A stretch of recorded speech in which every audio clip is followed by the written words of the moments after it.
You're listening to the Airline Pilot Guy Show. The view from our side of the cockpit door. WAPG. It's the Airline Pilot Guy. Airline Pilot Guy, episode 680. Yeah, he's up in the sky. It's the Airline Pilot Guy. Hello, you're listening to the Airline Pilot Guy Show, the view from our side of the cockpit door, with your host, Captain Jeff, broadcasting live from APG headquarters in Roswell, Georgia. Today's show is recorded the week of October 13th, 2025. Yeah, he's up in the sky. It's the Airline Pilot Guy. Put your light and he's flying by. With the Airline Pilot Guy.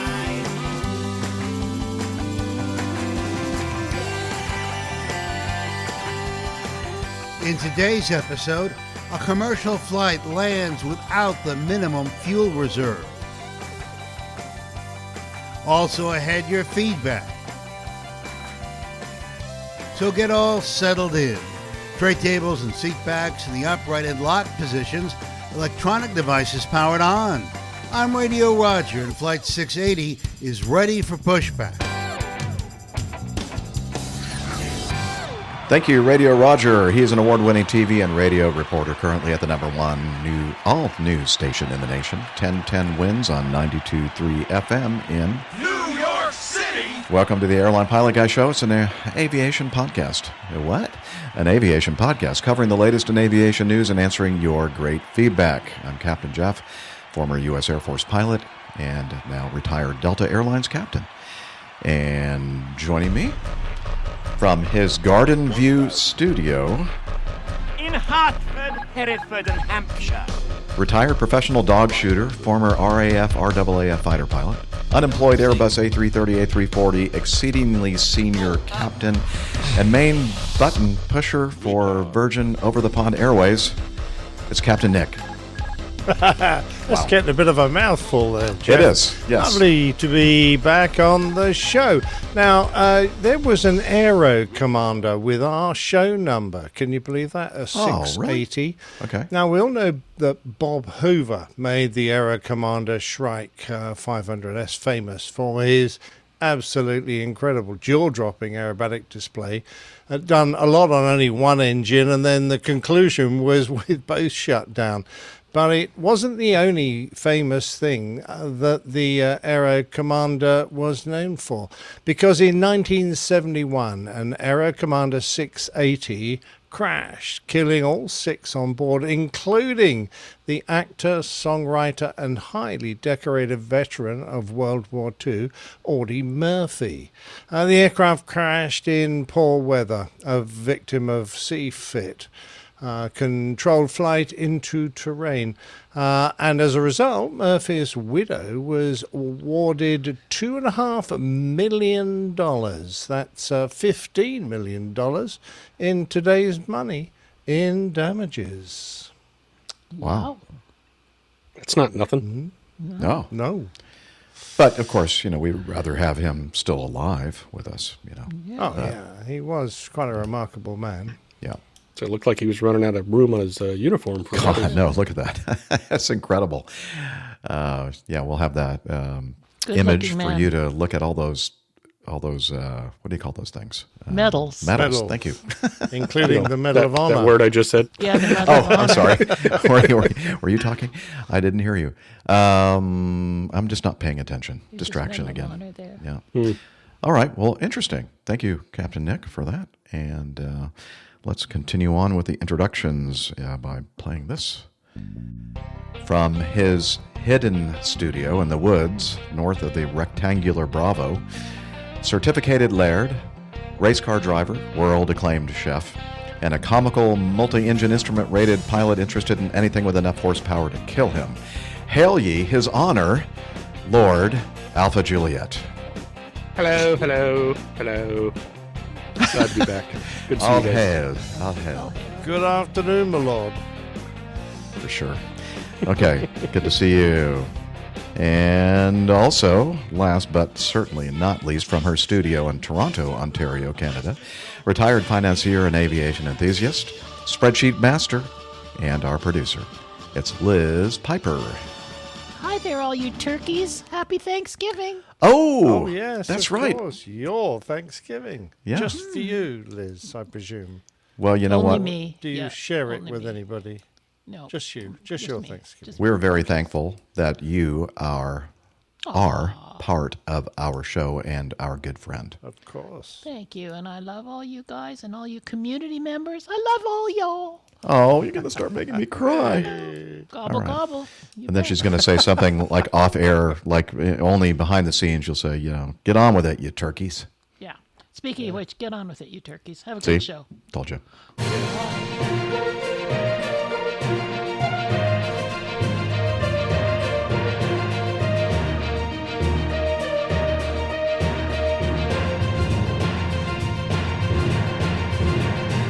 Stand by for news. All right, this first item in our news segment, it's going to be a short news segment today because we're going to try to knock out a bunch of feedback. This is sent in to us from Sam Dawson. Of course, many of you out there, aviation enthusiasts, you have already likely heard of this incident involving a Ryanair flight that landed with kind of a little skosh on the fuel load when they finally made it back to terra firma.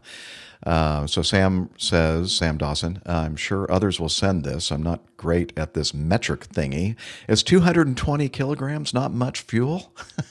No, it's not much. I had an EDI, that's Edinburgh, overnight last week, but thankfully left just before this mess. And then he signs, not the funny last name, Sam. So, hey, Sam, Bolog. I think Sam Dawson thinks you have a funny last name. He was dissing me. I'm not trying to start anything, but just saying. Anyway, let's see. Looks like this news source is from 1 Mile at a Time. It's a That's the one aviation Sam blog. sent in, but there's also an Av Herald one down at the bottom. If you Okay. You know what? I think I'll read the Av Herald one because that usually is a little bit more succinct. A Malta Air Boeing 737-800 on behalf of Ryanair.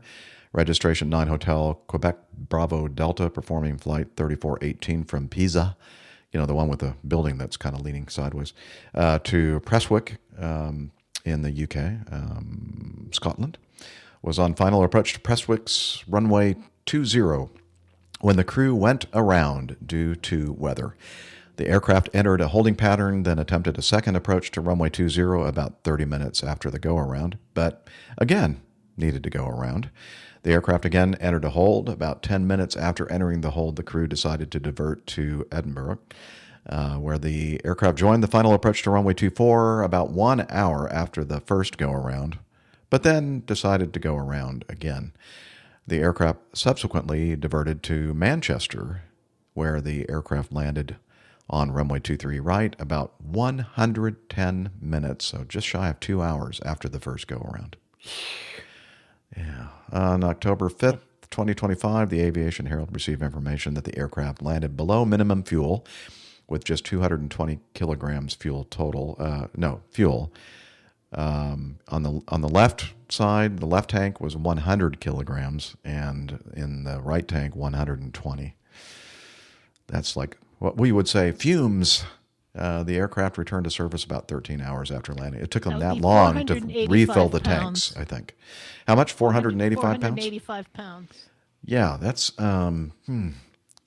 like the error in the gauges, isn't it? Possibly? I don't know. Let's see. A passenger reported after the first go-around at Prestwick, the crew announced that they would do another attempt to land at Prestwick and then divert to Manchester. And then following the second go-around, the crew, however, announced that they were now diverting to Edinburgh. Only after the failed approach to Edinburgh, the crew diverted to Manchester. Okay. Looking at the METARs here, looks like, it was when, so this was what was the storm name? Amy, I think? Amy, yep. Amy, what you want to do? Amy, wonderful Amy. That's the other one. Oh, I don't know that one. Amy song. Sorry. All about Amy Johnson. So it's an aviation-related song. That. Go listen to my Plane Tale if you want to find out about Amy Johnson. Oh, that's right. Now I'm reminded. Thank you. So the winds were kind of high at, is this the EGPK? That's Edinburgh? I think they do Prestwick, and then they do Edinburgh, and then they do Manchester. Okay, this is Prestwick. Okay, so, and I think they were trying to land on 20. So it was about 30 degrees off runway heading, 29 gusting to 46 knots, light rain. Ceiling didn't look bad, 4,700 broken. Looks like it got down to 3,500 broken. Again, just either no rain or light rain, and gusting up to about 47 knots, the highest I've seen there, for the time frame that they were attempting to land at Prestwick. 7 is 54 miles an hour. Yeah, not bad. I mean, it's I've seen worse. Yeah, at Edinburgh, light rain, again, about a 4,000-foot ceiling with scattered decks below, and up to 52 knots there. But again, pretty much straight down the runway, right? Weren't they landing on 24 at Edinburgh, or trying to? Yeah, it was mainly a westerly wind. What is it? It's 230. No, it is more or less straight down the runway. 52 knots is 60 miles an hour. Yeah. So, yeah, 60 miles an hour. It's high winds, but again, as I said, it's going pretty much straight down the pipe, right? Not too much of a cross. But, you know, gusty winds can be a handful, even if it's going right down the wind, you know, the runway. So, I don't know. Captain Nick, what are you thinking about the decisions that were made here by the crew? Well, it's very hard to second guess these guys because we weren't there on the flight day and we don't know what inputs they were getting from their company, right, and their operations personnel giving them good suggestions. I kind of like the idea that they were going to go from Prestwick down to Manchester, although the conditions at that point weren't a lot better at Manchester. But they certainly, by the time they made their final landing, Amy had moved through and the wind was declining. So I guess that's how they eventually managed to get in. When the wind is straight down the strip, you know, we always think of, at least I do, of crosswinds being the big problem when you've got a very strong wind, because we've usually got a relatively low crosswind limit, only a matter of 35 or 40 knots, depending on your type. I think the 600 I flew was 47 knots across, something like that. But it's more the turbulence and destabilizing your approach. And we've seen plenty of videos of aircraft that get right into the flare, and all of a sudden they're being rocked around like nobody's business. And quite rightly, they do a go-around. So, you know, that would be the only question in my mind. Guys, why did you decide to go to Edinburgh and not divert as you originally planned down to Manchester? Because that was obviously in your mind. There was probably a good reason for going down to Manchester, because perhaps the forecast wind was due to be better down there. Other than that, you know, once you have used up a lot of your fuel going all the way across and slightly north to get from where they were to Edinburgh, they, you know, then got even a longer transit to get down to Manchester. And they did make an approach and then a bit of manoeuvring to get around before they decide to head south. And you know, of all the things I've done as a pilot, the one that used to make my gut absolutely churn when I was had made a decision after getting myself into a situation was running out of fuel. That was the one event that is, you know, just absolutely, I felt, one of those unforgivable things for a crew to do, to get themselves so short of fuel that they ran out. And so I really feel for this crew, because there's just nothing worse than sitting through that transit for them, watching the fuel gauges head towards zero, going, oh hell, this is going to be a nightmare. Because once you go below your last 30 minutes of fuel, you start working into that emergency fuel. That is a mayday situation, you know. And there's no holds barred on that. You are required to declare a mayday. and you get absolute priority for your landing, etc. And they got in off it. I don't know how long you can fly a 737 on 220 kilograms, so nearly 500 pounds. But on my 600, if I had been in their situation and decided to go around from my final approach, they managed to land off it, great. But if I decided to go around with 220 kilograms on board, I would have burnt that in 60 seconds. And then it would have gone very quiet. So, that's how much it terrifies me to see the situation that they were in. I'm sure there are good reasons for their decisions, and not going to play quarterback here and say they should have done this or they should have done that, but I'm just going to feel sorry for them, because that is just one of the most terrifying places you can be as a pilot. I agree. I mean, the two big ones for me, I think, would be the airplane's on fire and you're completely out of fuel or almost out of fuel. Those are the things that I think scare me the most. Yeah. At least you're likely to not have those two scenarios at the same time. That is true. That's true. They're kind of on the opposite end of the spectrum. Right? Unless the fire was burning your fuel. Oh, yeah, good point. At that point, though, you really don't care. I don't know what. Right. I don't know what my camera is doing. It's like it has a mind of its own. I've turned off the gesture control, and it's just going all over the place. I think it's because last show I was giving Captain Nick a bad time about his choice of cameras, and saying how great my camera is. It's the camera gods. Now my cameras, the camera gods have decided to punish me for that. Yeah, so hubris. Yeah, I'm sorry I had the hubris to say anything. Regarding the amount of like how long that's going to take a 737, I think I recall, maybe Tanya, you can help me out. Wasn't on one of the social medias, dispatcher Mike talking about how much time that we? Oh, look at that! iHaul Boxes has experience with this jet. He said about 5 minutes or so. He even gave us the background. Oh, look at that! Oh, thank you. I should probably look at the show notes. I mean the live chat occasionally. Let's see. 737s burn about 2,400 kilograms per hour. Yikes! Yeah, that's like 1% of the capacity of the jet. That amount of fuel remaining. Less than 1%. Yeah, less than 1%. Eek. As you said, Captain Nick, it's hard to be a Monday morning quarterback in this case because you don't exactly and literally Monday morning. Yeah, it is Monday morning that we're recording the show, and it's the morning for me anyway. Still, what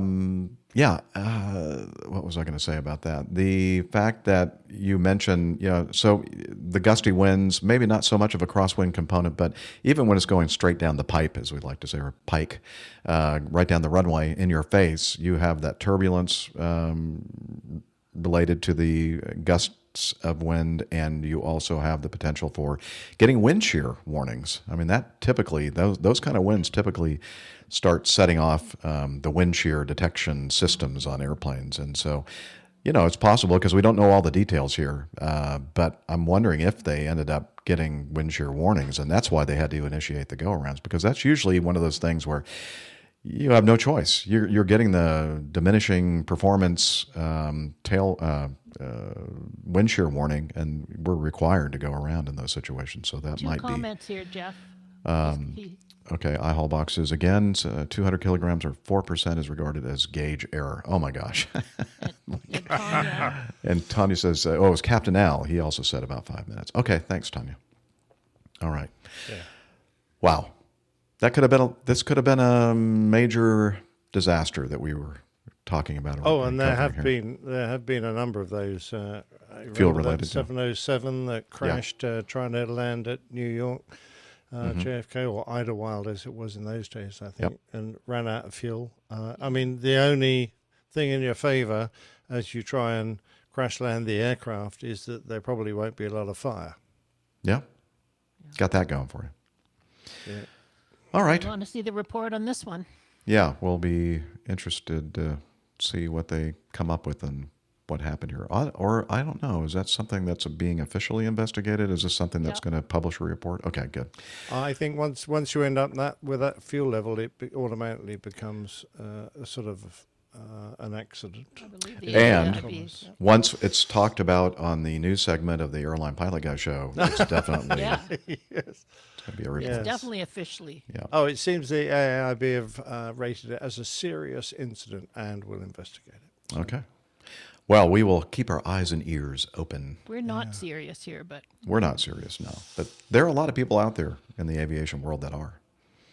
Hey, I'm pretty seriously unserious. Yeah. You serious? okay. Number 2. Yeah. So speaking of serious, we have a situation that occurred at Heathrow. Yeah, not the Cirrus airplane, but the Sirius incident kind of thing here. We have a little video that I think would be interesting to watch. And now I'm going to see if I can find. Okay, here we go. Yeah. From Big Jet TV, Heathrow.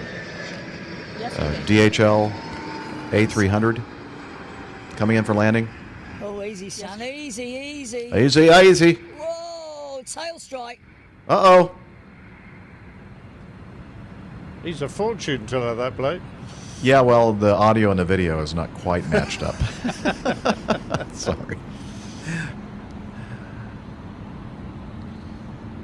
And they go watch around. that again. Strike. Shall we watch that again, Liz? Yeah. Okay. All right, touchdown. That's right. Spoilers are up. Not Left, sure about right nose, left, right nose. Looks like even Tail. the reverser doors kind of were starting to open. Am I just seeing things there, or is it? I'm not sure. The definition isn't quite good enough where I am. Yeah. Somebody said the reversers were. Yeah, I'd read somebody's comment that said that the reversers had opened, but let's just look at it one more time. Oh, well, that's double naughty then. Let me see. Okay, we're coming in. And Oh, easy, son. Left, Easy, right. easy. Whoa, tail strike. Oh, yeah. I see the reversers open. yeah, I think. and then they're closed. It looked like it. Yeah. Looked like it was the sliding cowling. I think Adam thing. Spink had something to do with this. Oh, you think Adam Spink had something to do with this? It could be. He was like, "Hey, watch this. Go around." Strike. All right. So, what do we think about this, gentlemen? He did it wrong. He did it wrong. Yes. Okay. Yes, he did. I mean, he obviously, the situation was difficult for him because he hit turbulence right at the end of the flare, and that's never good. But he eventually stabilized on both his main gear, which is great because the wind isn't really going to affect you too much, hopefully from that point on. And he got his spoilers out, and his reversers were coming out, and I thought, okay, well, that's fine. And the aircraft was in a good attitude. Someone on the flight deck then decided they were going to reject the landing. So I'm going, okay, well, for us, that would have been an absolute no-no. Once you got the reversers out, you never try and reject the landing. You make the best of a bad deal, because you've just lost too much performance, and there's going to be it's going to take so long for the engines to reorganize themselves, get the reversers back in, and spool up, as we saw, because it took him. He had 1,000 or 1,500 feet on the runway there before he got the engine spooled up and got airborne again, which could be absolutely critical. In the middle of that, someone in their haste has overpitched the airplane. Perhaps, I don't know whether it was just a reaction to a change of control. I have control, a bad control input, or they were already in go-round mode. This is the attitude I need for go-round, without realizing that they'd lost so much speed that the aircraft wasn't going to fly for a while. Mm-hmm. You've got to spool the engines up, get the airspeed back, and now you need to, get off. So a combination of those might have caused this, but it was a bit ugly when he got that huge pitch up and banged the tail in.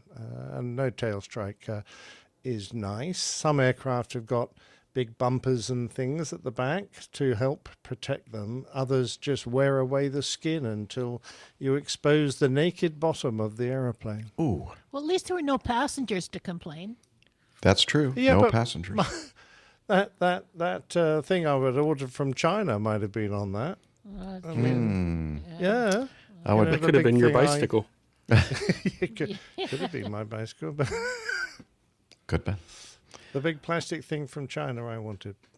Ah, yeah. What's Plastic dog that? turd. What's that robot's name? No, it's not a robot. It's, you blow it up, but it probably wouldn't blow up after it had been rubbed along the runway. You might want to check before you try to inflate that thing. Make sure they're. Indeed, yeah. I don't want to go anymore. Tape. Yeah. Okay. All right. Those Well, that. pilots were so happy that was being videoed. Pardon me. Oh, Those yes. pilots were so happy. That Oh it yeah, was I'm sure the caught on pilots are. video. And then That's got to be something that splashed you're all always over. thinking about, right? When you're landing at Heathrow, Yeah. like they're always filming everything, Always and filming. yeah, this better be a good landing. Like L.A., they're always filming in L.A. Yeah. All right. While they're eating their In-N-Out burgers. Ooh, that sounds good. I'm starving. All right, it's time to get to know us. Time of the show where we get all caught up with what each of us on the show here today have been up to between shows. And just got the last episode published late last night. 12 hours ago. And 12 hours ago. Thank you, Liz. And now we're already at it again. And I'll explain why we're doing it a little bit earlier in the week, this week. But let's start. I started last time. So, Captain Nick, are you ready to tell us about what you have been up to, sir? What, in the 2 days? I know. Three days? Whatever. It's Not not a much. lot, except that I had a nice weekend drinking wine and relaxing after a tough show. Did the art, which we can perhaps do in a minute. And then Monday mornings, this morning, is always one of my pétanque days. So I was out on the terrain playing pétanque, and we had a very tight game between a couple of really good players, and Mike and myself, and we got level on 12 points, and it was the first one of 13 wins, so we were a bit disappointed to lose the first game, but we won the second game in an almost identical score, with my shot, which I was very pleased with on one of my last bull, and we just tickled the jack back and got a couple, three shots and one. Hooray! I too enjoy a nice tight pétanque. I started off my morning with a pétanque, too. Yeah. Oh, Playing very with his nice. balls and Excellent. tickling his jack. Wow. So, what's the difference between pétanque and boule? Do you know? They're spelled very differently. Isn't it The type ball, of the ball, right? Is ball. one's wood and No, one's they use metal. the same. They use the same metal? equipment. Oh, okay. Oh, I don't know. that. Boule apparently is played. You move forward as you throw your metal ball at the target. Pétanque was invented for an old gentleman in a village who was a bit unsteady on his legs and couldn't run forward to deliver. So they made it a static game. So you have to stand in quite a small circle, and and you stand there, and which he was able to do and deliver. So the game was invented for him, and of course since then it has become the most popular version because mainly it's played by retired folks. And So this is England's answer to pickleball. pickleball. I don't know. What's It's actually pickleball? French, right? It's from Oh, you guys- Pickleball Pickleball is was- miniature tennis. yeah. It's like a huge Yeah, thing but over we- here in the States now. We don't have a lot of. You don't use a bat or a racket. Sometimes plays apart with an from old that- bat, but Yeah. Anyway, we had a good game. Sadly, the pub isn't open on a Monday, so I had to come home. Oh. it's So I had to save his Normally- drinking for the show. Oh. Yeah. Normally we go to the pub and have a few beers. So have you ever tried this? iHall Boxes likes to play Patonkadunk. Padonkadonk. Is that Patonkadunk? That sounds like an interesting. I think Oprah used variation. to call something a padonkadonk. Ah, okay. It was a good country song. I'm going to make a note of that. How do you, so I get it right for the Patonkadunk. for the artwork? Yep. It's on the screen. How do you spell that? P-E-T-A-N-Q-U-E-A donk. Well, iHall Boxes even knows how to do the little accent character.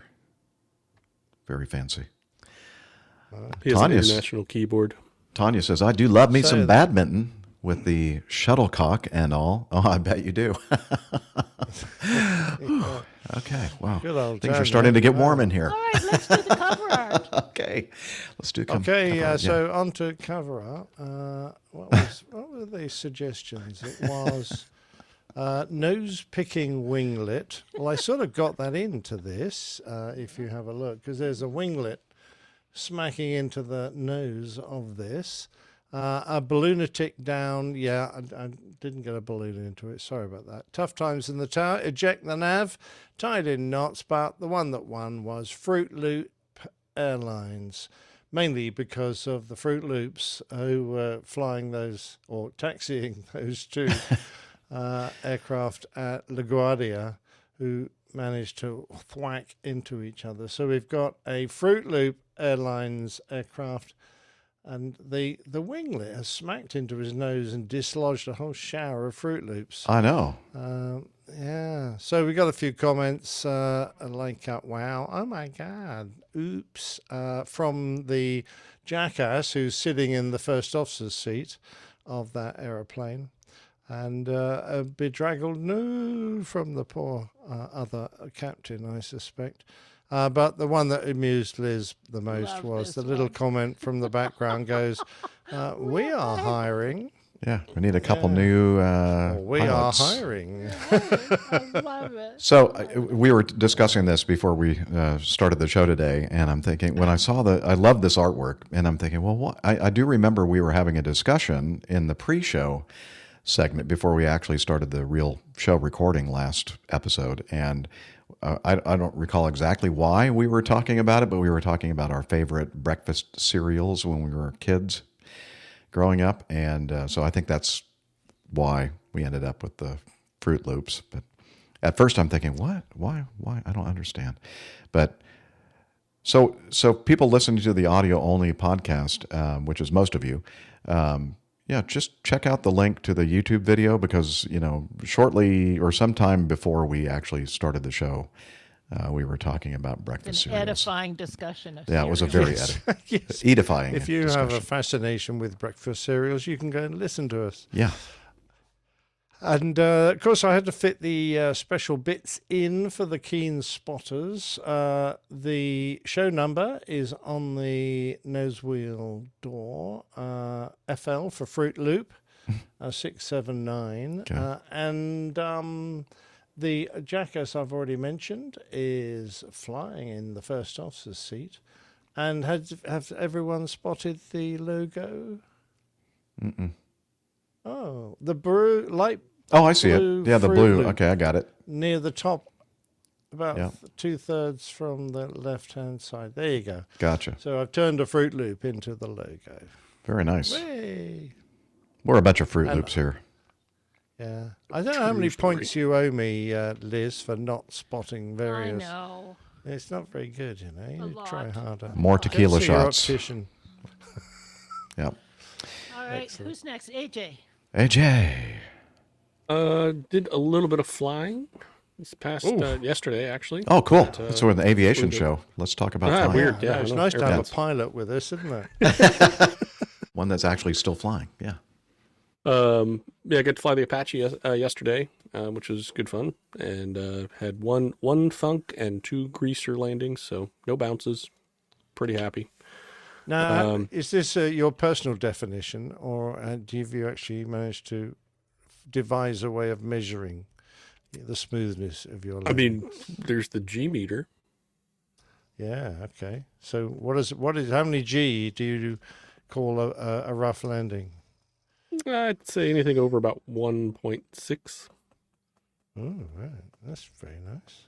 Okay, Yeah. cool. I was 1.6, thinking more like 1.7. 5. Well, There is the whole definition of landings, right? You know, there's bad landing, good landing, great landing. You guys familiar with those Yep. definitions? yeah. Yeah. Well, so, for a Phantom pilot, 5G is normal. well, For touchdown? the definition of a great landing, Nick, is one that you can reuse the airplane. So wherever that falls on your sliding scale, fine. Yeah, for the airplane that AJ was flying, I think that would pretty much permanently ground it. It would no Beer cans. no more worky. Yeah. Yeah. But something I forgot to mention until right after we finished the getting to know us section from last show. Oh yeah, that I realized I should triple have talked tree, about. I think, or something like that. Yeah, the Triple Tree Aerodrome hosts a fly-in every year, which is amazingly fun. So we got to go up there and take the new airplane, the 206, and flew up with the guy in the other airplane there. This one here, that is Bravo Sierra from one of the other podcasts, Midlife Pilot Podcast. Good friend of mine. So we went up and flew up there and got to do some formation flying on the way as well, which was super fun. There's Ben right there in the middle, and then a couple other people we went and hung out with. Oh yeah. There's a couple of my Excellent. Comanche Town folks. You may recognize them. Yep. I certainly do. It was not a great weather day. You can see by this picture that there's pretty low clouds. So we actually ended up going to Greenville for lunch, and then we waited for the weather to kind of clear a bit. And when it finally did, we kind of scud runned over to Triple Tree. So Greenville and Triple Tree are about 10 or 15 minutes apart. But we did get to do a little formation flying, which was super, super fun. Always enjoy that. If you ever wonder what it's like to get pulled over in the air, We were creeping up on you. we want to dub in some blue and red flashing lights on the front of the airplane. Excellent. Yeah, Nice. This was when we split off. Pull It over, was pretty sir. fun. Oh, look at that. Ooh. Having a little bit of fun. And it was kind of cool because just, being comfortable with air traffic control and all that, we were both on IFR flight plans, and we broke out into that just beautiful, in between layers kind of situation. There's, scattered clouds above with sun coming through and a nice full cloud deck below us. And, so I called approach and said, hey, we'd like to go VFR on top for a minute and do a little photo shoot. So that airplane is going to turn off his transponder, just so you know. And they said, yeah, okay, go ahead. So I circled back and we formed up and did some flying and stuff. And then we split apart, went back, picked up our IFR flight plans again and flew through the clouds, landed at Greenville. So kind of a neat thing to be able to, I don't know if get away with is the right word, but be able to do. So really, really enjoyed it. Excellent. What was the registration of that 206? Is it Zulu? Niner 700 Zulu. Ah. So the 7 looked like a Z. So it's zoo backwards. Yep, zoo backwards. Or And- ooze. The can we go back to one of those photos that shows the airplane on the ground with the tree line in the background? I just wanted to see who is the person responsible for counting the trees at the Triple Tree airport. And who made that big gap? It's like, yeah. Okay. When it started out, there were only 3. Yeah. All right. Or that Triple Tree was the number of trees they had to remove from the center of the runway. That's important. Fair enough. Yeah. But it's really, really neat airport. That's what someone had mentioned. It's a 7,000 foot long by 400 foot wide grass strip. Wow. What? Good Lord. It is. Are there just and it's some the really awful smoothest- pilots there? That is the smoothest grass you've ever seen. It is. It really? was so amazing, and they let you do flybys. So after you take off, you can circle, go through the pattern once, and then do a low flyby. And they say clear for low approach at or above the tower, which the tower is like a fire watch tower that's about 75 feet off the ground. So as long as you can kind of see into the tower and you're not looking, up at it, you're fine. Okay. Excellent. It was pretty fun. Yeah. It's a little bit of like it. cowboy stuff, but it was enjoyable. So Yeah. Yeehaw. All right. Is there anything else that you have forgotten about or you want to talk about? Yeah, think about it. More than before we- likely. Yeah. Okay. But I don't know. Be what another show. But in another and you know, week. did you already just mention since we've started the recording that the reason why you're able to join us today? Not since the recorders have been turned on, which the Yeah. recorders are on, by the way, right? Oh shoot! Oh, we're gonna have to start over. No, they're on.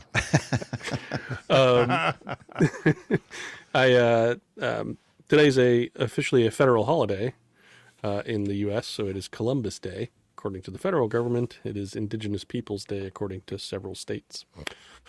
So we're off today. Yeah, and it's Canadian. It's Canadian Thanksgiving, and that's most importantly. That's why, or just Thanksgiving in Canada. Is that better? Yeah, there was. Ihal had a great comment. Oh, Ihal, he doesn't know any better, Liz. Sorry, it's Canadian Thanksgiving, so I imagine what it would go gobble gobble. Sorry. Oh, that's mean. Yeah, but it's true though, actually. Okay. Probably not far off. Anyway. Yeah. Anyway, so happy that the- you were able to join us, and it's kind of cool that we were able to do this a little bit earlier in the day for Captain Nick, so he doesn't have to stay up so late, and also for our live audience members there in parts of the world where this is a more decent time of day or night than We like to normal. be indecent. But Yes, Define decent. Well, I don't know, or descent Jeff, maybe. over to you. All right, to me. Max. Yes, thank you. I actually wrote that down in my notes, and I'm actually referring to my notes, which is like a very rare thing. It is rare. So I received an email from a lady in Poland, and her name is Marta, and she reached out and said, my son, here, let me see if I can find the actual email. I want to make sure I get all this exactly right. So I don't know if Marta listens to our show or her son listens to our show. I'm not sure exactly all the details here, but she says, good morning. My son turned 11 today. I'd like to kindly ask for your best wishes. That was Friday, yeah? That was Friday, yeah. Best wishes for my son, who is fascinated by aviation, airplanes, and more. Probably girls. His life isn't about, 11, probably not. His life isn't about school, but airplanes. He wants to become a pilot, my 11-year-old. I would be grateful for any kind of greetings for my son. He'll be very happy. Best regards from Marta. And so we had a little of exchange back and forth. I wasn't sure exactly what she wanted us to do. And so what we've decided is that we are going to, after our show recording today, we're going to make a special little video for Max, her son, 11-year-old son, who's just crazy about planes.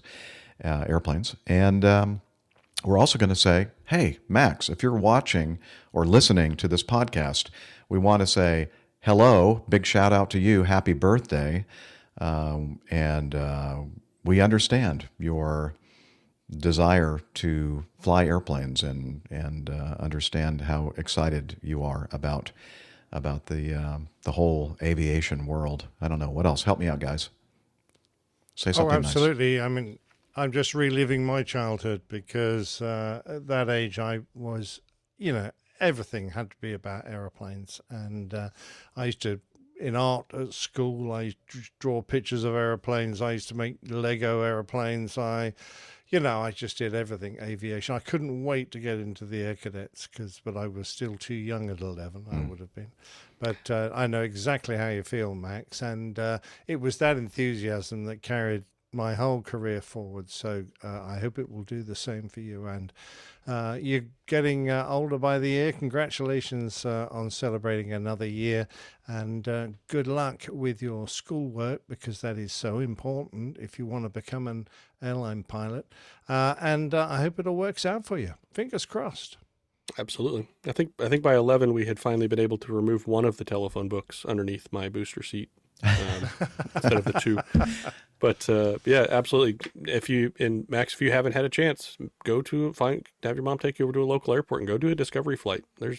I'm speaking for myself as well as most every pilot I know. Everybody wants to take somebody for their first flight. It's just a blast. So go to your local airport and just ask. The worst thing they can say is no. And here's some comments for Max from a pilot All right. in our chat room. Yeah, pilot in our chat room, iHaul Boxes, says, sounds a lot like the boy I was and still am. Happy birthday, Max. Thank you, iHaul Boxes. One day he'll be one of us, but better, of course. Oh, yeah, right, of course. Certainly, and younger and more handsome. Well, all of those bars are set very low. 50%, baby. I was thinking when you were talking about being 11 years old, I think I remember around that age, maybe a little bit younger, like with the little tiny airplane. This is not an airplane. This is an Apple AirPods. I don't have a little name. Little It's almost there. Yeah, air. It has something to do with air or aviation. But anyway, like just pretending that I was flying this little airplane and just walking around in my backyard and landing and taking off and thinking one of these days. When you were in your 30s. Well, okay, let's don't talk about exact ages. Max, But, there should be some openings at DHL soon. So. Yeah, oh boy. And Endeavor. And Endeavor Air. Anyway.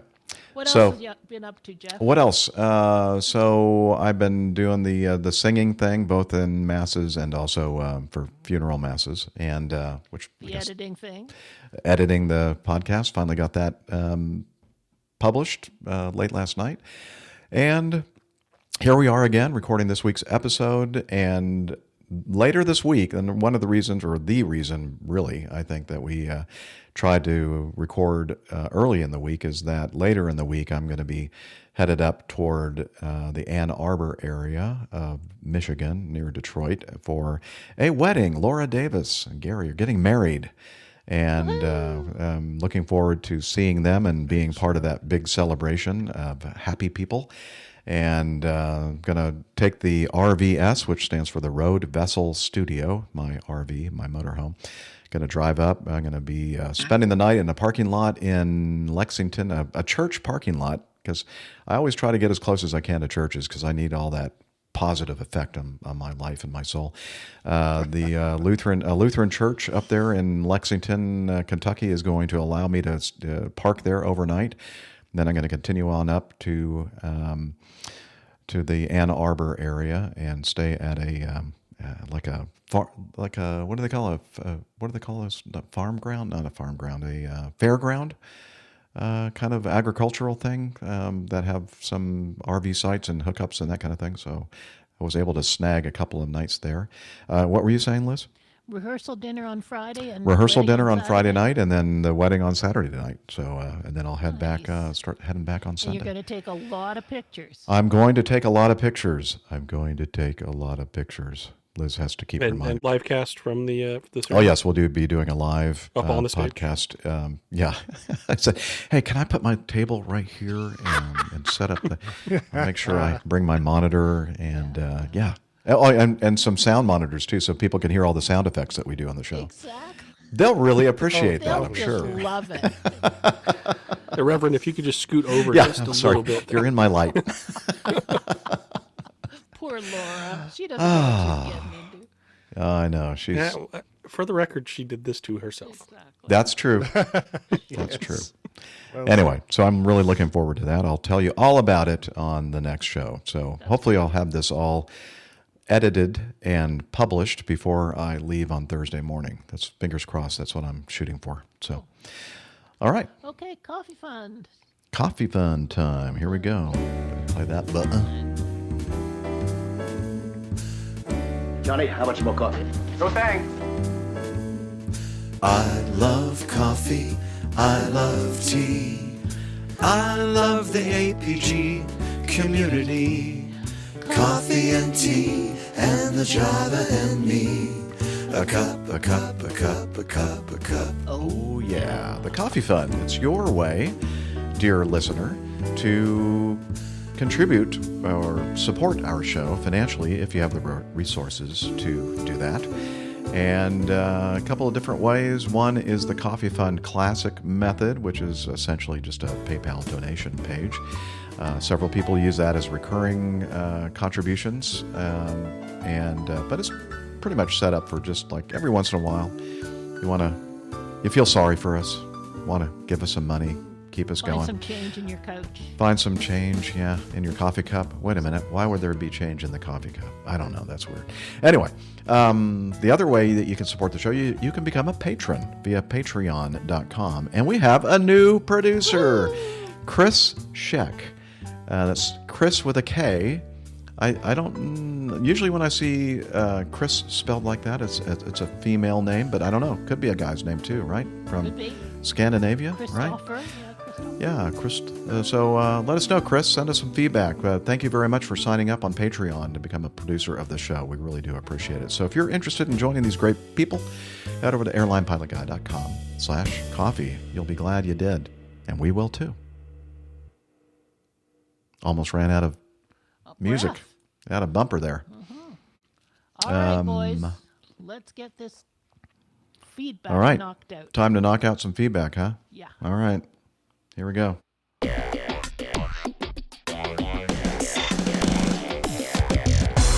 Captain, incoming message.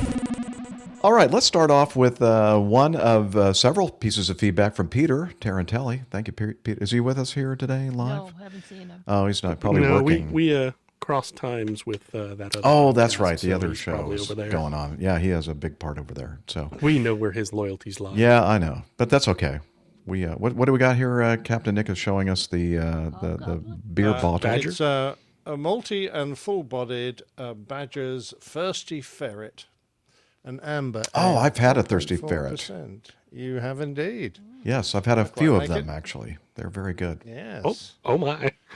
Could we get to some Well, feedback? I'm talking about the beer now. Okay. What, Liz? What is she complaining about? That we're not doing the show? Being distracted again? 10 Feedback? minutes later, I'd like to do some feedback. Okay, Liz. Okay. Squirrel. Let's continue now with some feedback. Peter says, I never, ever heard of this. Have you? Maybe Captain Nick has. And he gives us a link to a Facebook.com post, the most luxurious plane you've never heard of, or have you? On September 4, 1949, crowds gathered at Filton Aerodrome near Bristol to watch one of the most ambitious post-war aviation projects in Britain to take to the air for the very first time. The aircraft was the Bristol Brabazon? Brabazon, yes. Well, Brabazon? A colossal airliner built to show that Britain could lead the world in civil aviation after the Second World War. With a wingspan of 230 feet, greater than that of a Boeing 747. Wow. And powered by 8 Bristol Centaurus. Yeah. Centaurus. I'm having trouble with pronunciations. Centaurus radial engines driving paired contra-rotating propellers. Wow. The Brabazon looked every inch the giant of its age. Its first flight, lasting about 25 minutes, was smooth and successful, and hopes were high that the project would restore British prestige in the skies. Then along comes this guy named Captain Nick, and he ruined everything. Yeah, that's right. Don't forget I'm half Australian. Oh, that's true. The Brabazon was remarkable. The Brabazon was remarkable for its innovations. Its pressurized fuselage was designed for transatlantic comfort, with space for just over 100 passengers spread across lounges, dining rooms, and even sleeping berths. The enormous wing was strong enough to contain a full-sized passageway, in the wing, allowing engineers to service engines in flight. Its flight deck was fitted with advanced instrumentation for long-range cruising. Design placed passenger comfort on par with technical performance. Anyway, it goes on. It's a very detailed article about this airplane. Nick, have you heard of this? It seems like you may have. Oh, of course, yes. We all know about the Brabazon. Okay. The Brabazon was a lord, and he had been instrumental during the Second World War. A bit like the guy whose name has just escaped me, who did a lot of reorganization of British aircraft industry during the war so that we could concentrate on building the right airplanes. Brabazon was tasked with forming a committee, and this is back in 1942. They were already looking towards the end of the war and how Britain was going to emerge and what aircraft it was going to build.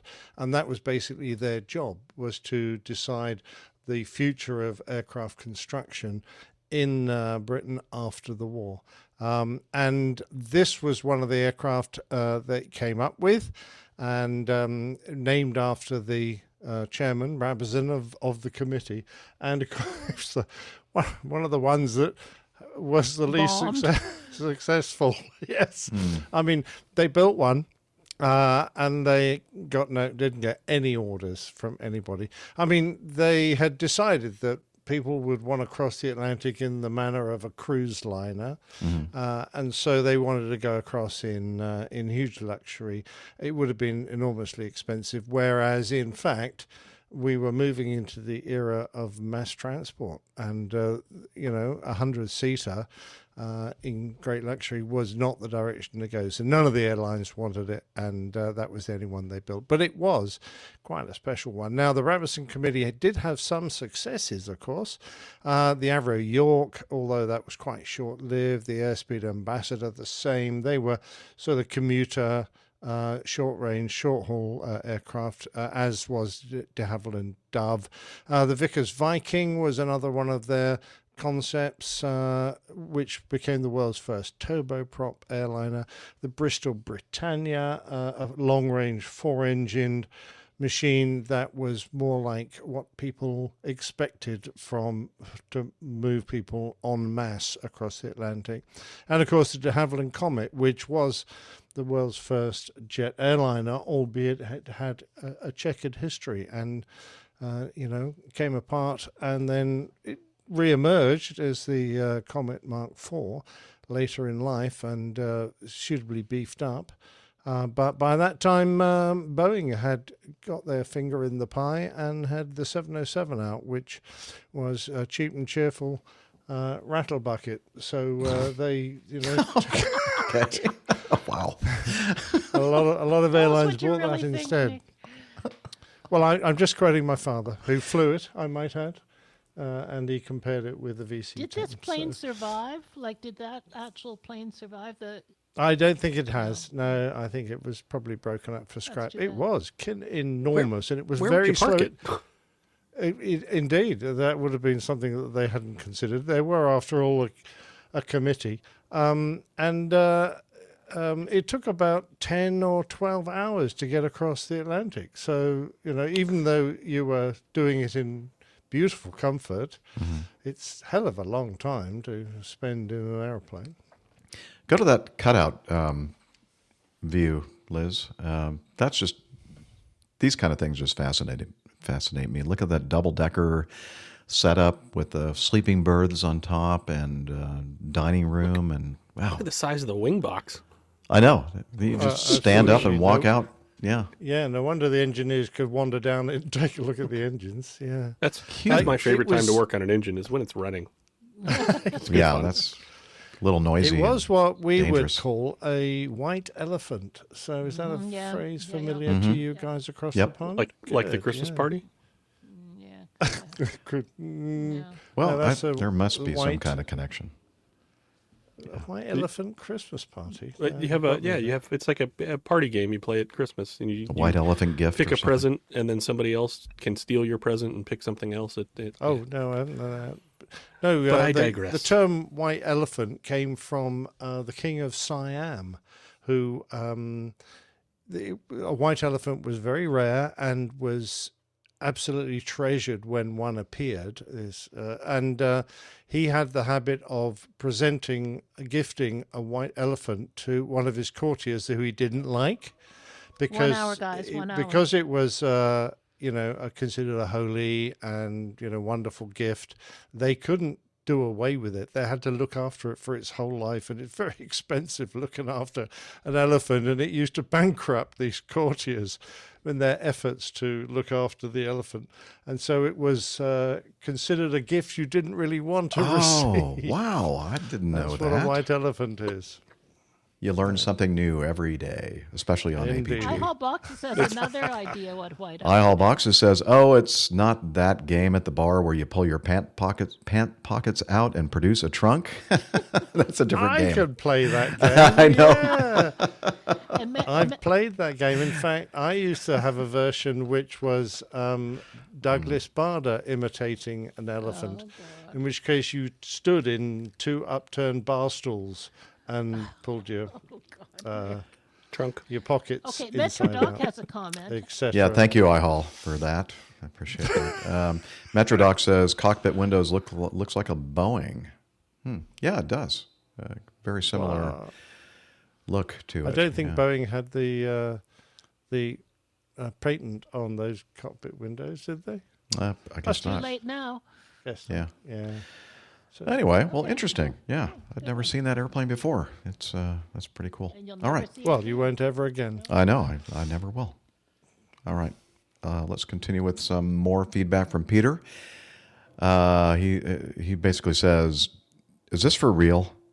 And then he sends us a link to an Instagram reel. And now I'm going to play the linked video. A DC-9 was on short final for runway 7. Everything looked routine. Gear down, flaps set, approach stable. But behind them, a 747 was closing in fast. ATC comes with a quick ask if they could take runway 33 instead. The crew, without flinching, take 33. To make 33 work, they need a hard left turn. Low altitude, low airspeed, no time to set up. The DC-9 banks sharp, barely enough room to recover from the turn. Wings level just in time and touches down. Smooth, controlled, precise. No drama, no delay, just solid flying. Bit of an S-turn, but apart from that. Yeah. Oh, nice sweet touchdown. Yeah, it was sweet. By the way, that is I think, a Delta MD-88. Am I right about that? The video very clearly said it was a DC-9. Well, and the video it is. So you know what? The MD-88 is actually a DC-9-88. Well, there you go. We just since McDonnell and Douglas merged, they started designating their aircraft with the MD label instead of the DC label. And yeah. So I guess, it depends on what side of the fence you're sitting. You can both be right. Yeah, exactly. So, yeah, you're right. And most of us would use the nomenclature MD series. But iHall wants to know about the other airplane. The 7. Oh, what? Yeah, the 7. Was it a 747-800? I think it was. It was. Yeah. I don't know. I'm not sure. I don't think we haven't heard back from Richard. No, he's gone away. Hey, Rich, sorry, we were just having fun. I hope we didn't offend you. So to answer Peter's question, is that for real? It is, isn't it? Oh, so is that for real? Yeah, that looked very real to me. And so I guess we can kind of discuss what happened here and if that was a good idea or not.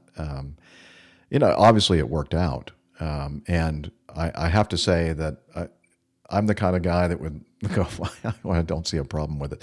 But I understand why a lot of people do. And I understand now why I was forced to retire a couple of years ago. So let's take a look at if you'll put my, yeah, thank you.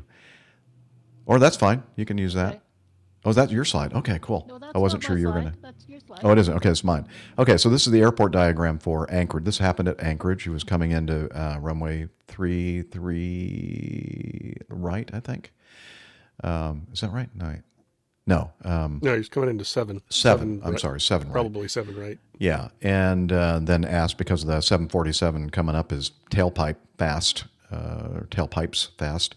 was asked to if they could accept landing on 3-3. Now, this is the point where you hit pause and you go, okay, we're pretty close in. We're pretty low to the ground. We're kind of in that final approach stage, transitioning to flare and landing kind of getting close to this that. This is even close to the point where if they were asked to sidestep to 7 left would be a discussion. It could be a discussion, yes, and that could be something that people would second guess. But the idea of much less turning 90 plus degrees, like 90, 100 degrees, more than 90 degrees to the left, and. Now, they say in the video, there's, no time to prepare. And, at this point, you have a pretty good view of the airport, the runways. You're all outside anyway, except for doing your cross check with, maintaining proper airspeed and that kind of thing. But you don't need to reset the box and, put in a new instrument approach procedure and anything else. You're like there, you're close to the ground. I think that at this point, and especially, I don't know how long ago this happened, but especially in the environment that we are living in today and even the last decade or two, that is just, stabilized approaches have become very, very important because unstabilized approaches lead to a very high percentage of errors and accidents and incidents. And we've learned over the years that, being stabilized at a decent altitude, on speed and properly configured for landing is very important for a successful outcome. The video shows the airplane touching down. Well, see, the runway that they transitioned to, runway 33, was 10,865 by 200 feet long. So you got a little extra width on that runway. But standard runway widths are usually about 150 feet. This is 200. 10,865 feet. It appears, I don't know, I can't tell exactly what the visual effects that you get from the video and from the angle that the camera was taking the video, exactly where he touched down, but it looked like I did see a distance remaining marker of 5 and 6. So approximately halfway down that runway. And a lot of people would say, well, it's a mad dog. It doesn't need 5,000 feet, but sometimes you do. So I don't know. In hindsight, Nick's being very quiet. I'm thinking maybe that would be it may not have been a very good decision. Although it looks like a S-hot video that we get to watch. But what do you think, Captain Nick? What's your feeling? I know. Would you do that with your Airbus A340 600? Well, actually, yeah. We were going into Washington Dulles once, and we were on one right, which is very similar to the sort of setup you can see here. Mm-hmm. And we were asked to do an ILS on a one right, circle left onto 30, mm-hmm. which is a very similar maneuver. Not quite as far to turn, and there's a reasonable gap between one right and runway 30 with the crosswind. It wasn't so much the crosswind runway because they had a strong northerly wind, and obviously people were saying, well, that's out of my crosswind limits. And I looked at it and went, yeah, okay, I could do that, but I'm going to turn that down and land on the runway you're going to give me an ILS onto, on one right, because it's inside my crosswind limits. And for me, that's a much more conventional approach. The problem with accepting a request like this, it helps air traffic out. That's marvelous. But air traffic don't carry the can if you roll off the end of the runway because you didn't quite get it right and you landed a bit too deep. No, they sit and they go, oh, that's a shame, and go back to their coffee, don't they? Whereas you might be a career-ending maneuver. So. Where's that crash? Where's that crash button? I can't figure it. Yeah. Oh, it's underneath my coffee cup there. Absolutely. So no, I would have turned them down, I'm afraid, and because it's just a go around for the guy behind. Why should you make the air trafficker's life easy just for to stop a go around when you could end up in the poo? Yeah, I think that a lot of us pilot, not all of us, but a lot of us, we like to help out people. We're nice people, and I could see like, oh yeah, we could do this. Oh yeah, that's doable. I look at my expert flying skills here. I can handle this, and help out this tower controller at the same time. But you're right. Sometimes you just have to think. Especially nowadays, thinking about this discussion I'm going to have with the chief pilot and the accident investigators, and maybe it'd be just easier to have the guy go around behind me. Go ahead. That's honestly one of the things that I'm most dubious about on this whole scenario is that the tower would actually ask that airline to make that change at that point. That's true. I have doubts. Yeah, well, it is lumping all that responsibility into his cockpit, and he's got very little time to really assess the situation, So he has to make a pretty much a snap decision, and so I going, and the air traffic is just looking for a way to ease his problem. I've got a problem here. I've got to fix that. Could you circle? Could you land on that runway now? And yeah, you're right, AJ. It's not a good thing for the air trafficker to do. So is it your suspicion then, AJ, that this is all fake, or maybe there was a different context to this maneuver? I think that we're possibly a different context. Okay. The video looks pretty real. Yeah. The AI is pretty good, but that looks pretty real. It does but look real. The story behind it is what I'm dubious of. But Okay. It's on Instagram, so it must be true. Oh, well, that's got to be. It's on the internet. Okay. Well, I mean, if it had been faked, they wouldn't have had that little S-turn to get lined up. Because it would have been perfect. The bloke Just roll out. actually turned, it would have been perfect. The guy actually went through the center line, then he had to turn back to it and then S-turn on. So, and that would have added 1,000 feet onto his landing distance. So, So I guess go ahead. Go ahead. No, I was going to say to Peter, our official answer at APG is, we're not sure it was real or not. So we have an official location on yeeee-haw boxes. Oh, okay. I used to go there all the time. He says good morning with sunshine from beautiful Greece. Oh, I was going to say, what are the kebabs like? Wow, nice. Well, we have a truly international audience, don't we? We do. All right. Okay.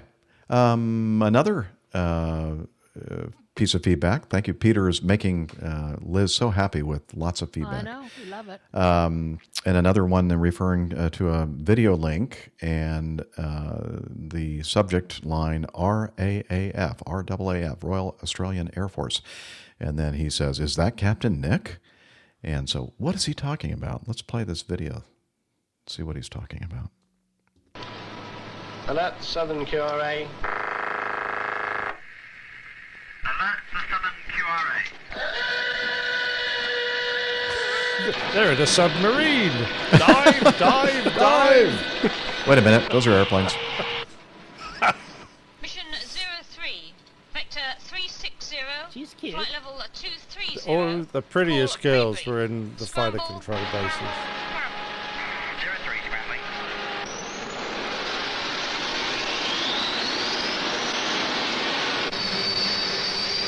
The mighty Phantom. Yes. And that squadron is Chicken in the Basket Squadron. Is that like fried chicken?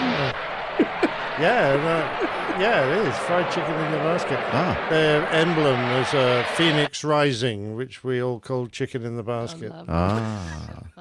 I love that. They were that airplane 56 is so beautiful. Squadron, which we called Shifty Fix.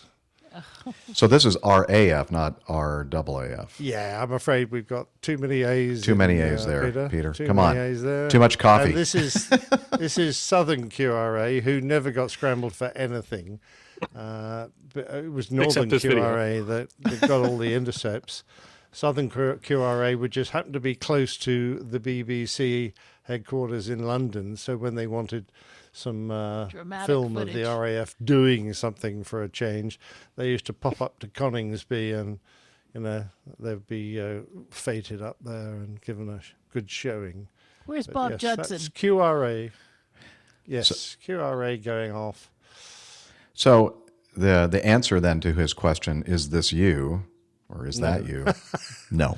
Well, it might have been me in the Air Force, but no, it was the wrong base and the wrong sector, the wrong area. Close, but no cigar. Close, yeah, nearly.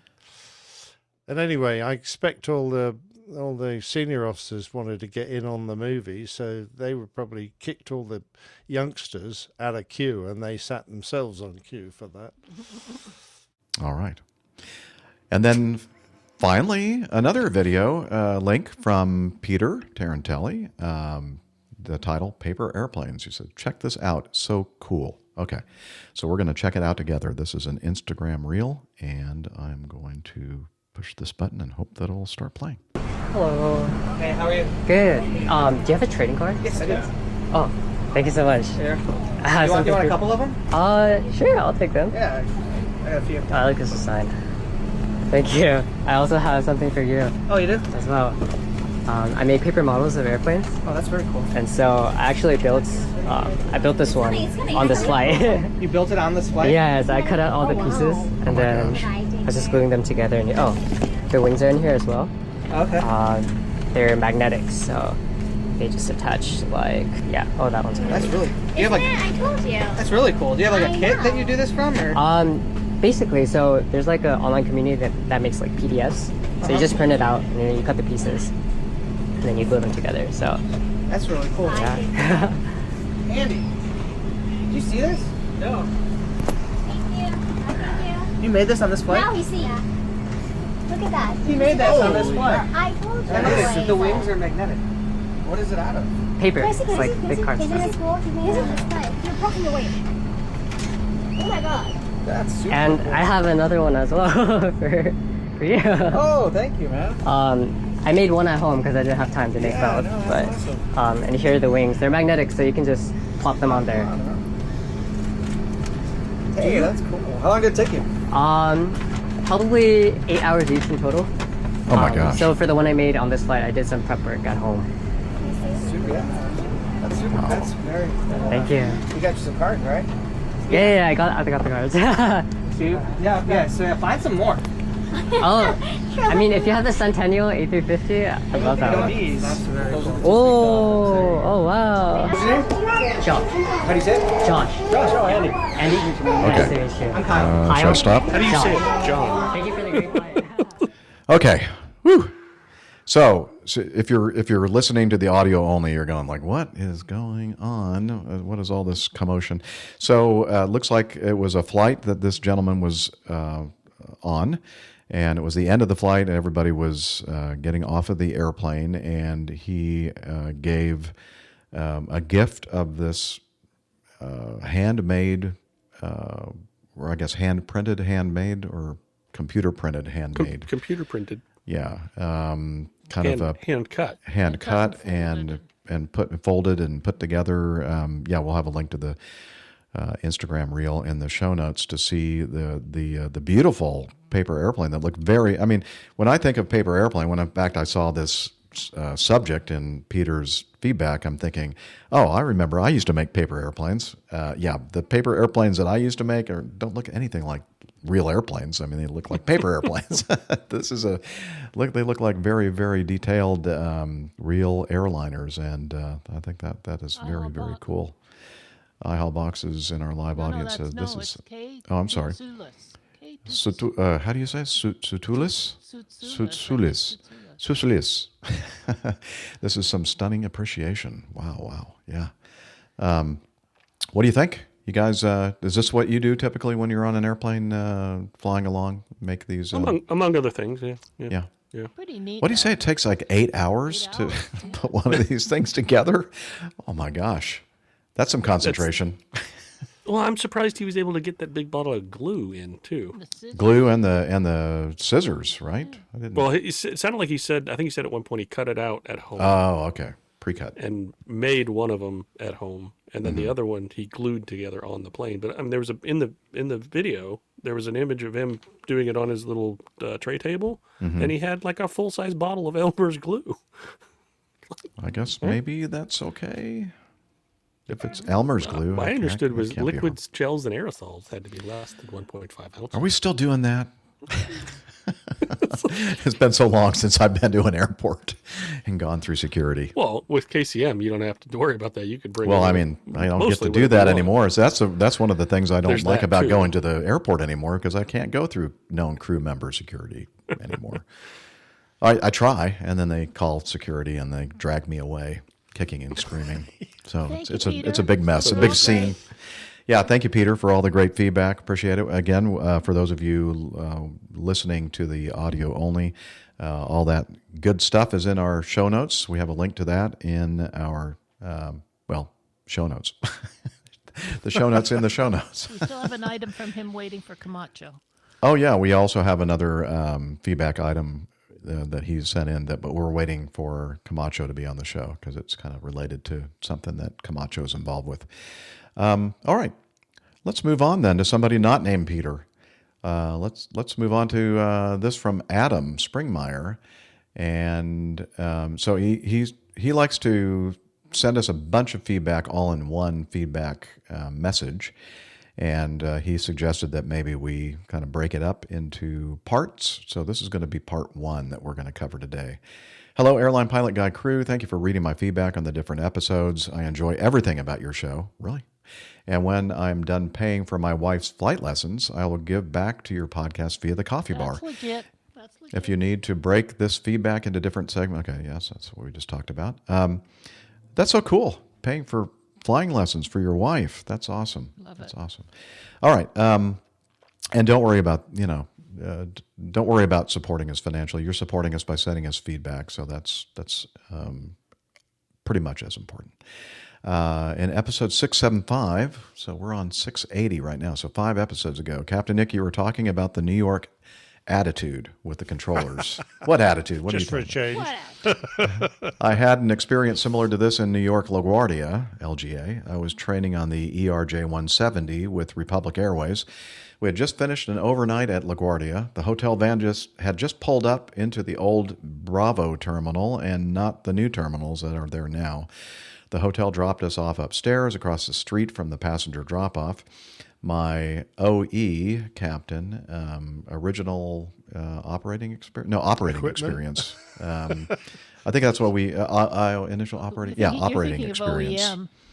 Yeah, no, this is what we, at the airline I was flying for, we'd go on, the first flight that you go on with a line check airman would be an IOE, or a training captain. So the initial operating experience. So that, I believe, is what he's talking about here. So my OE captain was leading the pack and proceeded to the crosswalk. My captain did not pay attention to the fact it was a stop signal for pedestrians.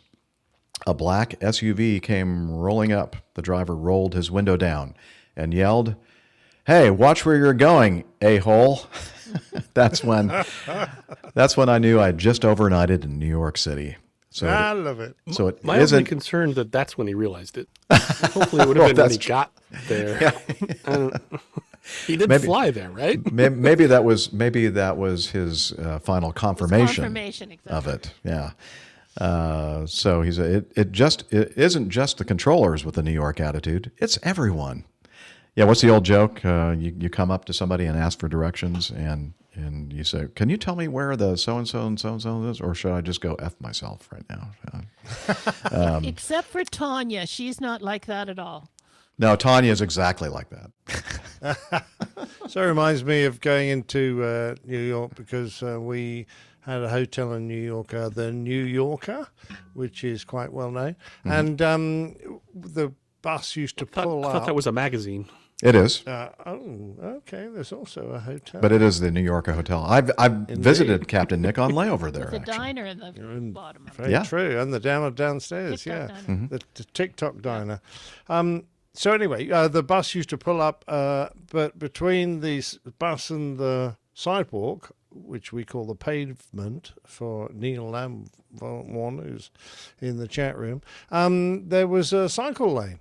And of course, we don't know, because all the crew were trying to get off the bus and go pick up their baggage from the luggage compartments on the side of this bus, and there's all these New York bicyclists, most of whom are sort of courier riders and delivery riders, knocking my crew over, screeching around, diving off onto the pavement and swearing blue murder. What? My poor crew. That's unheard In of. typical New York fashion. Those poor young ladies. They loved it. You've never heard those words before. I bet they have. But their big, strong captain was out there protecting them. Yeah, I was indeed. Yeah, not. Wow. Thanks, Adam. Very cool. We'll get to the rest Yeah. of his another. Thank you, Adam. We'll get to the rest of your feedback on subsequent shows. Jolly. Thanks for taking the time. Okay, next one is from Jolly. Okay. Responding Do you have your sound effect primed? No, I don't. Thank you. You're welcome. Yeah, I've heard you say that a few times. Okay, this next piece of feedback from Jolly, responding to Texas Charlie in episode 677. Hey, friends. Jolly again, writing in to provide feedback on those Cowboy UPS pilots. Yeeee-haw! Going into Dallas-Fort Worth. Oh, I forgot the gunshot. Ow! Ow! Watch where you're pointing that damn thing. Sorry about that. Not the first time I've heard that. I will say that we sometimes fly what may seem like more aggressive visual approaches, but usually those only happen at off hours, like 4 a.m., when there is no other traffic inbound for the airport. Nobody watching. Yeah, true. Videoing. So Jolly, just to remind everyone, is the guy that flies for is it the reserves or the guard? One or the other. I thought it was reserves, but Reserves. No, maybe it was guard. The F-22. F-22. Yeah, one of those cowboy outfits. Yeah, so he's a fast jet fighter pilot, like one of the best fighters in the world, and he's also working for a cargo Acme Brown. airline, Acme Brown. Brown box. Yeah, there we go. Okay, so. Just to give you the context there. So, and likely not UPS that he mentions in his feedback. No. That just happens. Definitely Yeah, thank you. Yeah, no affiliation. So he says, again, I will say that we sometimes fly what may seem more aggressive visual approaches, but usually those only happen at off hours, like 4 a.m. when there's no other traffic inbound for the airport. If you are on downwind and receive a cleared visual approach, there's no point flying out to a 6+ mile final if we can safely position the aircraft to land before that. We still have standardized, stabilized approach criteria and back ourselves up with the ILS. I would assume that Delta, United, and American pilots do the same if they're landing at a time with no other traffic around. But if Texas Charlie could make out the livery, I'll assume it was light outside and there was other traffic inbound, which leads me to think that they were just maneuvering for a more convenient runway, as the crew mentioned. Why taxi for hours if ATC can land you closer to the crew van? Exactly. This brings up a good question for Nick and Jeff. If you were on downwind and number one for the airport and received clearance for the visual, would you ever give yourself more maneuvering room based solely on passenger comfort? I can answer that for you. No. He's answering for Jeff. I think Captain Nick would say yes. Captain Jeff would no. Let's see. Would you give yourself more maneuvering room based on passenger comfort? Hey, they paid for a ride. I'm going to give it to them.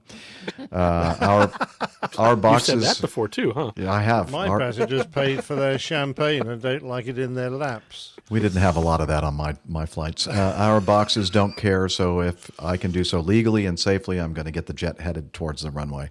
Would you do the same, or are you considering those folks in the back? Well, we just were kind of hinting at the different perspectives of the type of flying that Captain Nick and I were doing. A little bit different.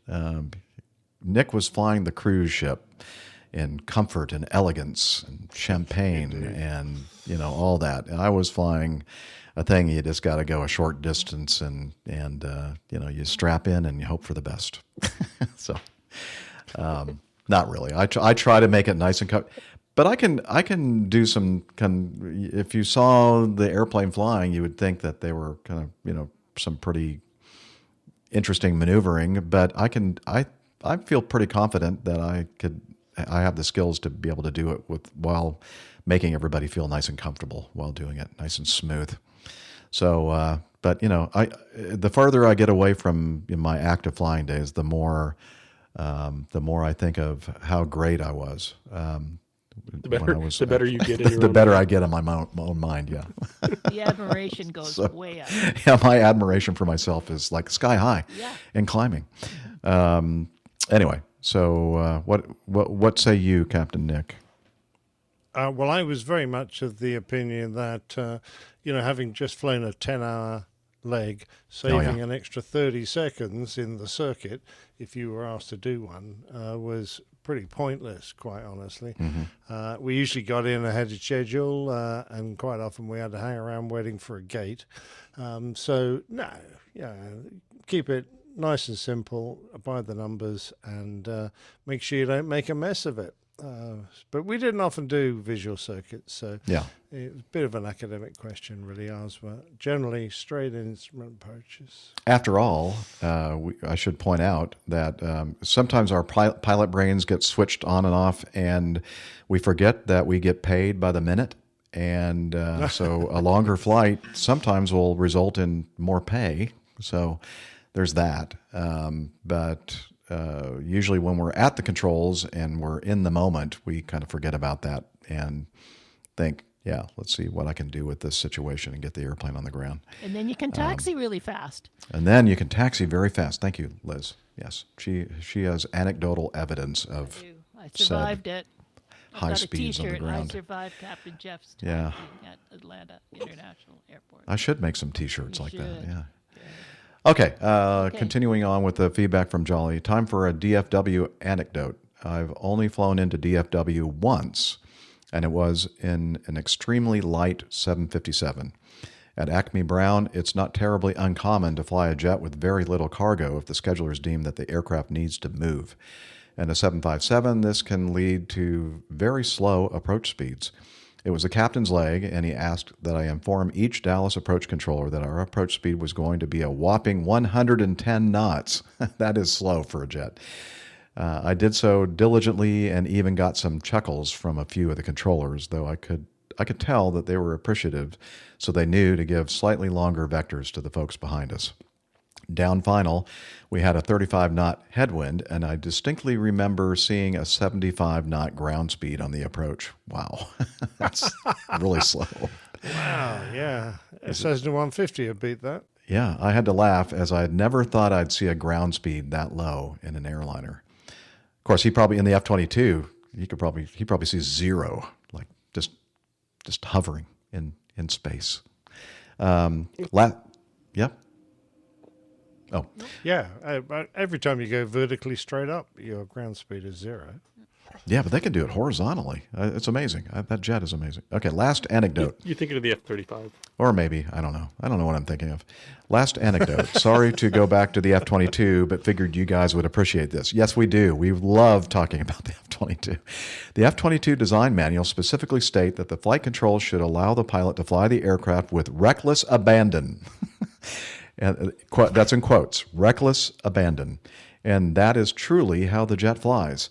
In any regime of flight, I can slam the stick forward, back, left, or right, and the jet will not break itself. At high speeds, full aft stick will limit us to 9 Gs. That's nothing. Until there is not enough airspeed to sustain 9 Gs. That 9 G limit is only for our soft pink bodies in the cockpit. The aircraft could absolutely handle more. Same with the throttles. I can go from maximum afterburner to idle and then back to max in 1 second, and the FADEX in the engines will ensure no damage occurs.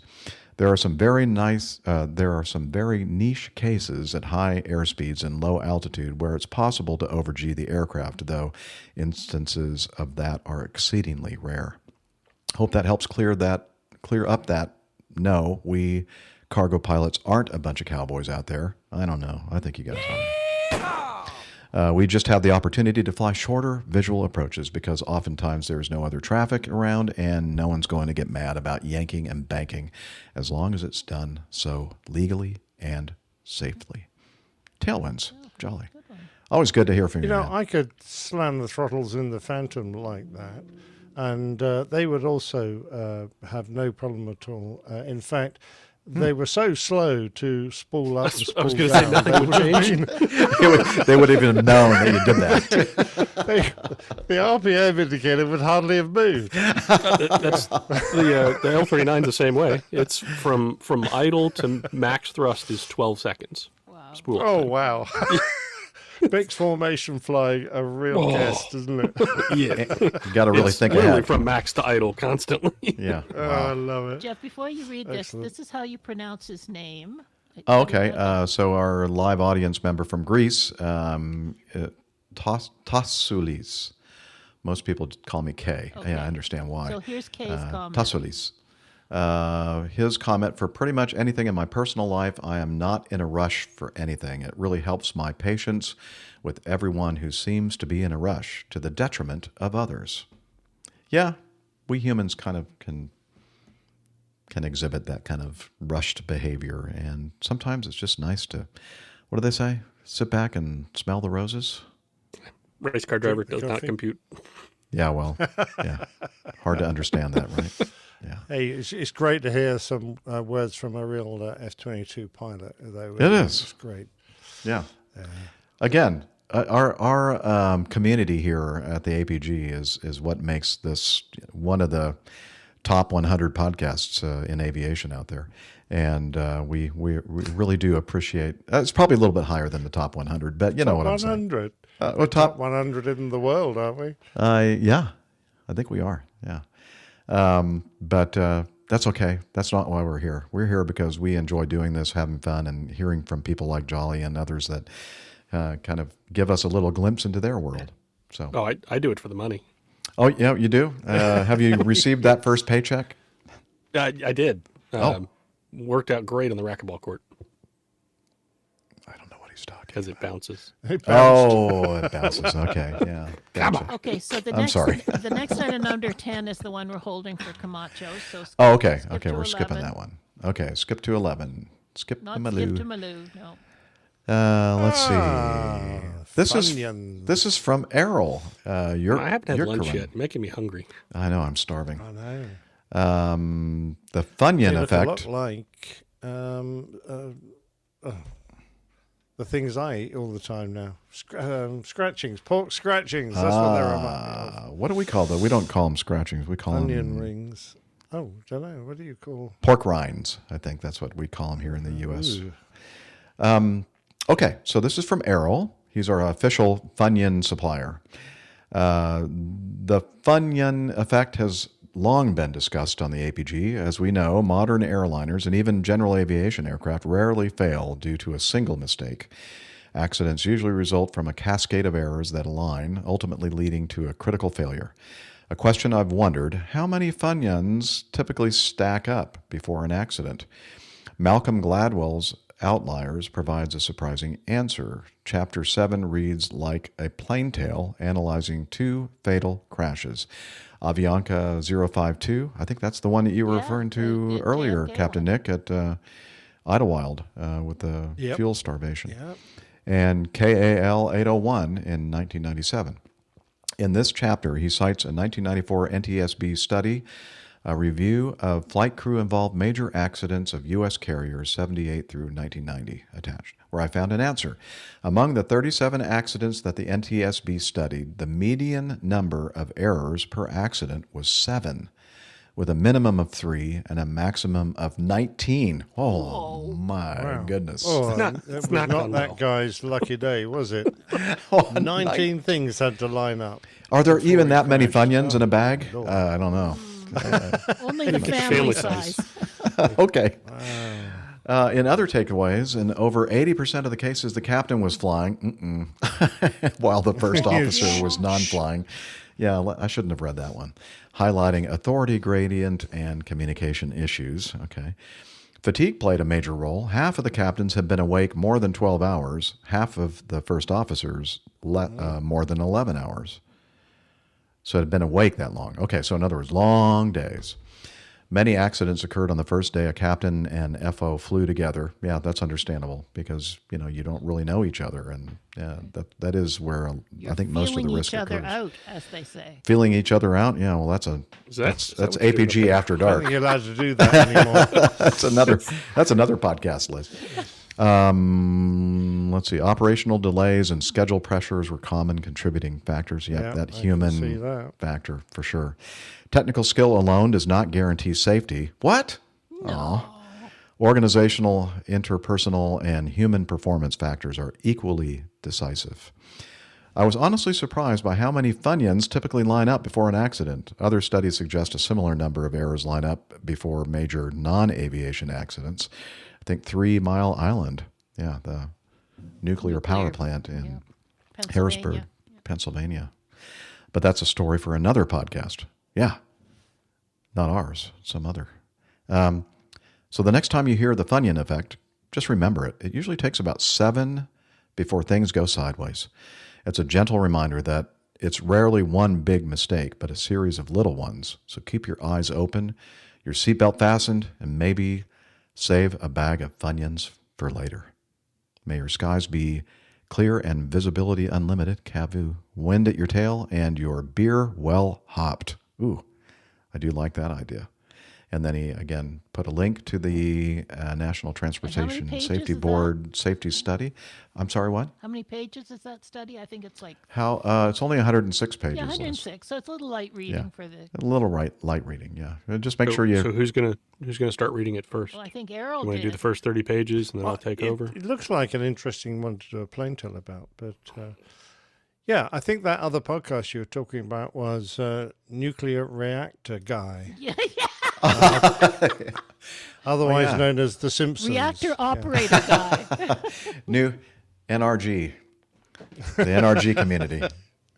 So all kidding aside, there is actually a guy that went into Chernobyl. Oh, yeah, I did. I watched a documentary. It wasn't the guy a that whole actually went down deep into Chernobyl and the whole thing. Yeah, I know. Yeah, that's terrifying. Absolutely terrifying. I'm sorry, Liz, what were you saying? No, people on that podcast have 3 heads and 25 fingers. Well, in fact, there's only one guy. He has 3 heads, and he doesn't need anybody else. Yeah, he has a built-in panel. His own co-host. He's his own co-host. Yeah, his own co-host. Yeah, love it. Okay. Well, thank you, Erol, for that. Our official APG Funyun guy. This is from Deanna, Tickle. She's not here, unfortunately, but... Oh, yeah, she's here with us a lot of times in our live audience, but she's probably working. Yep, she's a veterinarian. Did I say that right? Yep. I question myself when I say it. Nope. I question myself about a lot of things, actually. Yeah, you do. We do, too. I know you all do. Canadian Bushplane Heritage Museum. I'm vacationing in Michigan this week and took a quick little jaunt across the border to the land of Poutine. Oh, she is here. Oh, yay. Oh, hi there, Deanna. Hey, Deanna. Okay, let's see. I'm vacationing in Michigan this week. Okay, this is a couple of weeks ago. So she's not still vacationing. No. So she was vacationing. Took a quick little jaunt across the border to the land of Poutine and Liz Piper to visit the... Poutine and Liz Piper, PLP. That's what we're going to call Canada now. To visit the Canadian Bushplane Heritage Center in Sault Ste. Marie, Ontario. You definitely need to look up the pronunciation because it ain't salt. Yeah, I know. I figured that out. I was corrected years ago when I tried to mispronounce that city's name. But see, I did a pretty good job, didn't I? I said it right. Yeah. Sault Ste. Marie. Yeah, I've actually driven through Sault Ste. Marie a few times in my life. I know you have, yeah. Recently. Okay, the museum was small, but absolutely worth a visit. In addition, the airplanes on display, they showed a short film. In addition to the airplanes on display, they showed a short film about the role of aviation in fighting forest fires, particularly the very impressive water bomber, the CL-215, made specifically for that purpose. I included several photos of it and a few other aircraft on display. After returning to the U.S., my next stop was the Shipwreck Museum in Paradise, Michigan. I think the APG show has a special display there in the shipwreck museum because we're both a shipwreck and a train wreck. Yeah, every show. Let's see. On the shore of. Oh no, it's a bell. It's a bell. The Edmund Fitzgerald. Yeah. Oh, that's a fair. I was just listening to a variation of that song by Gordon. Yeah, they Lightfoot. dove down and got the bell from the wreck and brought it up. Wow, that's cool. Anyway, so Paradise, Michigan, right on the shore of Lake Superior. I included a photo of the bell retrieved from the wreckage of the Edmund Fitzgerald 20 years after she sank. They replaced it with a new bell engraved with the names of all who perished and placed it on the lake bottom with the wreckage. Oh, that's nice. That's nice. The original bell sits in the museum and is retrieved once a year so it can be rung for the victims. I also had a travel first, a medical incident, not me personally, just after pushback from the gate. The pilot announced we'd return to the gate to have the passenger evaluated. I heard the announcement telling the flight attendants to disarm the doors. The passenger was able to deplane on their own accord and be evaluated by EMS. I don't know what happened, but they were declared safe to travel. They got back on, and away we went. Also, I sent some feedback in February about a trip I took to Tanzania. It wasn't aviation related, but I thought people might find it interesting. Did it ever get covered? Well, I couldn't find it. Tell her I couldn't find it. So she. Well, you tell her. Oh, that's right. I have to tell her because she can't hear you. Deanna, Liz says that she couldn't find it. Yeah, Maybe so could he resend it. Resend it. It would be great. We'd love to get resend it to us. Yeah, please. Well, because I don't ever remember Tanzania is a seeing great that. place. Okay. Let's see. If it isn't relevant enough, I understand. No, it doesn't matter if it's aviation related or not. We talk about everything here. I think most people expect us to talk about things that are aviation related, but But we don't. We don't Yeah. play everybody's like we don't play every. We do have some choices in feedback sometimes. Just to let people know. Right. We don't. Yeah. Liz is particular, and if it doesn't meet her high standards, mildly discerning. Mildly discerning. Yes. Very yes. mildly. Yeah. So send it in because I'd love to read about it and talk about it. And she said that she just resent it. Lots of photos were in it, so maybe it didn't go through. Yeah. Well, we'll be looking for it now, Deanna. Okay, more photos to be sent separately. It would not let me send them. Yeah, I put them all together. I showed the slides. Okay. And everything. So we in this piece of feedback here that we're referring to in our Evernote, which is the program that we like to use for organizing the show, and Liz uses to organize things. Several photographs in there. Beautiful. Yeah, it looks like a great museum, both the aviation museum and also the shipwreck museum. That's cool. All right. Very good. Thanks, Deanna. Thank you, Deanna. Oh, I got to refer to the pronunciation guide again for Sue. Just say K. Okay. Kay from Greece said, this year I'm going from 2 harbors in Minnesota all along the top of Wisconsin and over into the UP, which is the Upper Peninsula of Michigan, to the Shipwreck Museum from the 9th to the 11th of next month. This year will be a heavy one. Yeah. Huh. Okay. Excellent. Yeah.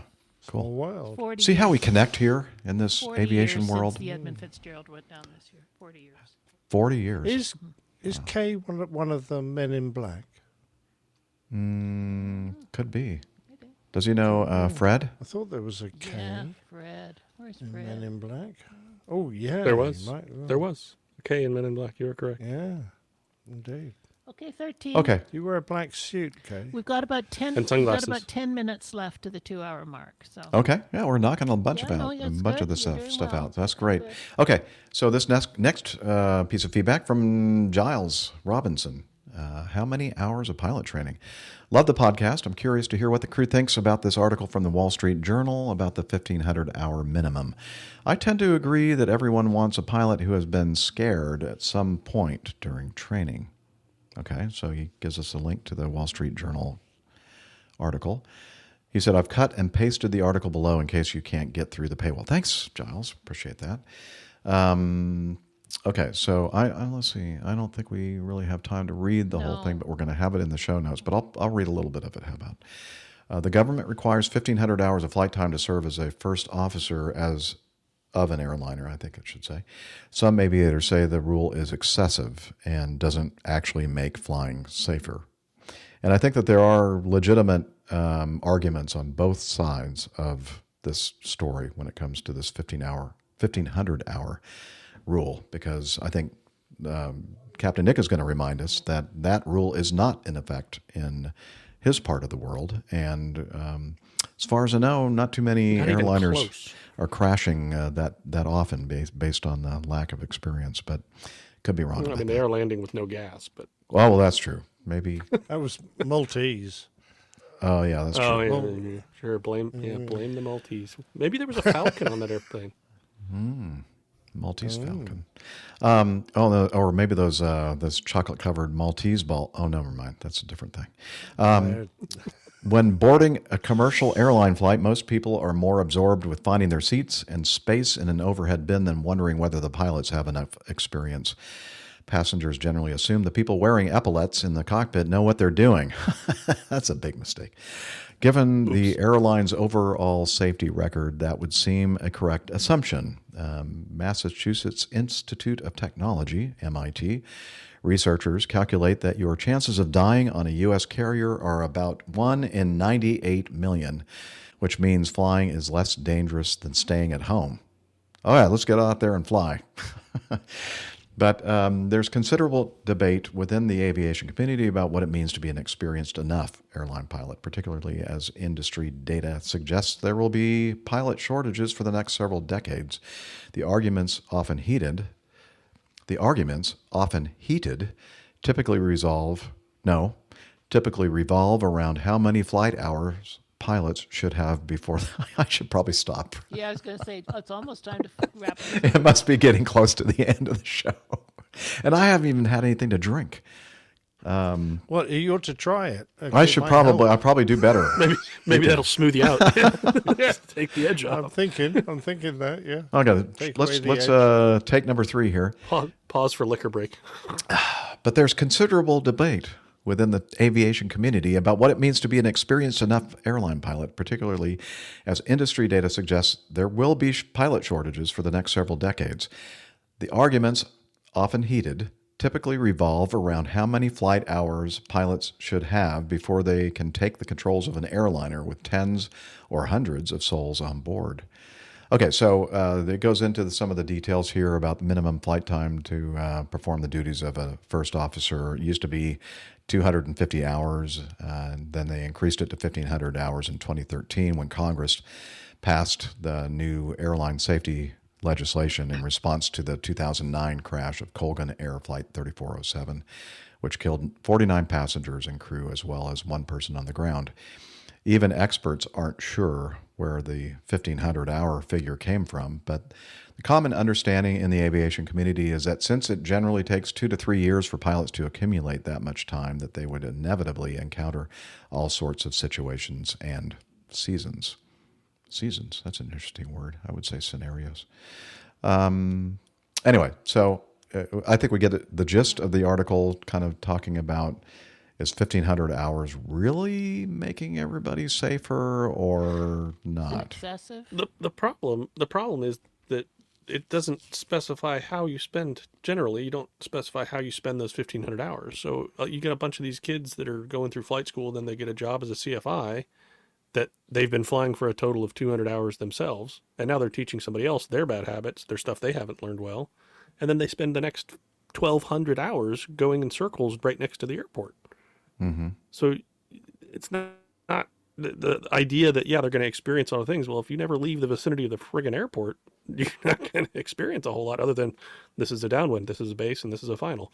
Yeah, it wouldn't be considered real world, like airline flying experience, obviously. Exactly. And it, totally anecdotally, there's training captains that are getting these kids that are, they're at the 1,500 hours and they made it through the hiring process and they get in the right seat of an airliner and have no clue what they're doing.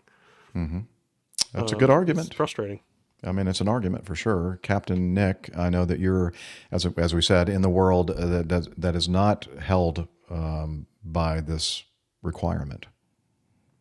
Yeah, and for exactly the same reasons, I agree with AJ.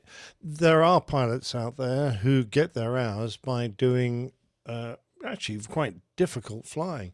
You know, particularly in Europe, if you need hours, you used to getting a badly paid job flying a tired old, twin prop. Doing a milk run in the wee hours of the morning between the UK and Europe, delivering mail or newspapers or something, small cargo stuff on your own, trying to do in foul weather, in icing conditions. And golly, that is a tough way to earn your hours, to cut your teeth, and just the sort of flying experience that makes an excellent airline pilot. But AJ makes the point, so many of our pilots actually go over to Florida and gain their hours just drifting around in the lovely weather, don't bother flying when the weather's bad. Why would they bother? And they're just marking time. They're just getting through those hours until they can apply for a job. And I think that is totally the wrong way of doing this.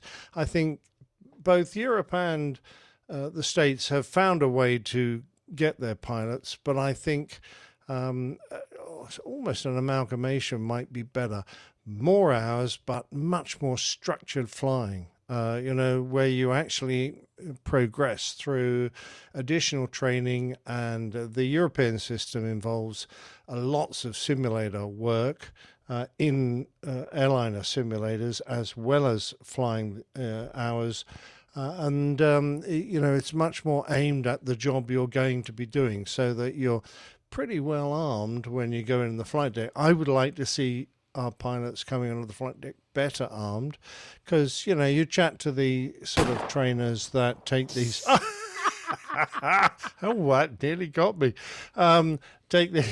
These young pilots who are qualified and have got a frozen ATP, and they're all ready to come into your airline, for easy or, some of these low-cost carriers take a lot of these pilots. It takes quite a few flights, and they have to be right on the ball with them, because there's still some big hurdles for them to climb over before they're really fit first officers to fly with any old skipper. Having said that, I definitely do not agree with Colonel Munz, who he mentions at the end of this article, who said that every pilot needs to have experienced stark terror before they become a good airline pilot. And I'm going, I really don't agree with that. I think you can avoid that if you're a good pilot, and it doesn't qualify you for anything other than, yes, I've been very frightened. But we all know, if you are an experienced enough pilot, that there are periods in your growth where you will be prone to making mistakes, and it's partly because of overconfidence, and partly because you're not being tested anymore. You're not being subjected to any really difficult scenarios. But if you recognize that there are periods in your flying career where you will be vulnerable to making mistakes, they're well documented, then you can go into your career knowing that, actually, no, I'm at a point now where I need to be more careful, not less careful, because I'm vulnerable. It reminds me of one of my favorite quotes. It's from Frank Borman, the Apollo astronaut. He said, "A superior pilot uses his superior judgment to avoid situations which require the use of his superior skill." Yeah, exactly right. So if you're a savvy bloke or lady who knows a lot about the industry, and this is the stuff you can pick up just by being part of it, then you're going to recognize those situations well before you need to exercise good flying skills. Something that you don't necessarily get when you're just flying your Cessna 150 around Florida. Neil's got a good point here.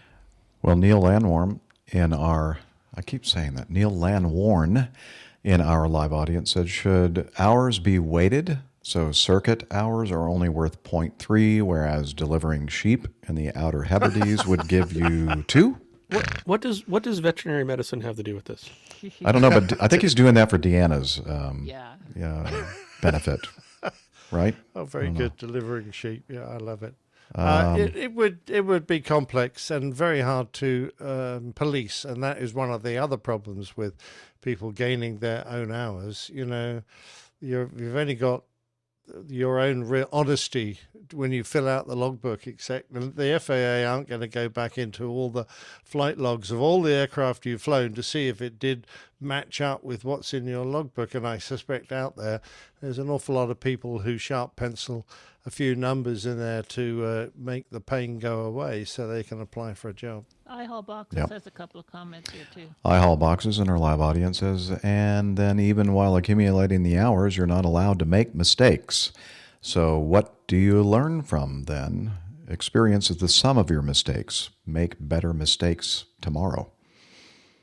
Oh, I like that one. Make better mistakes I might have to steal that for an email sign off. I like that one.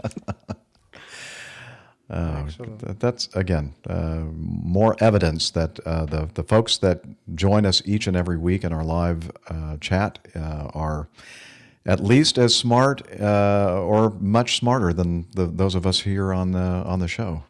Much smarter. And the combined experience that is present there is just amazing from all aspects of life. So, yeah.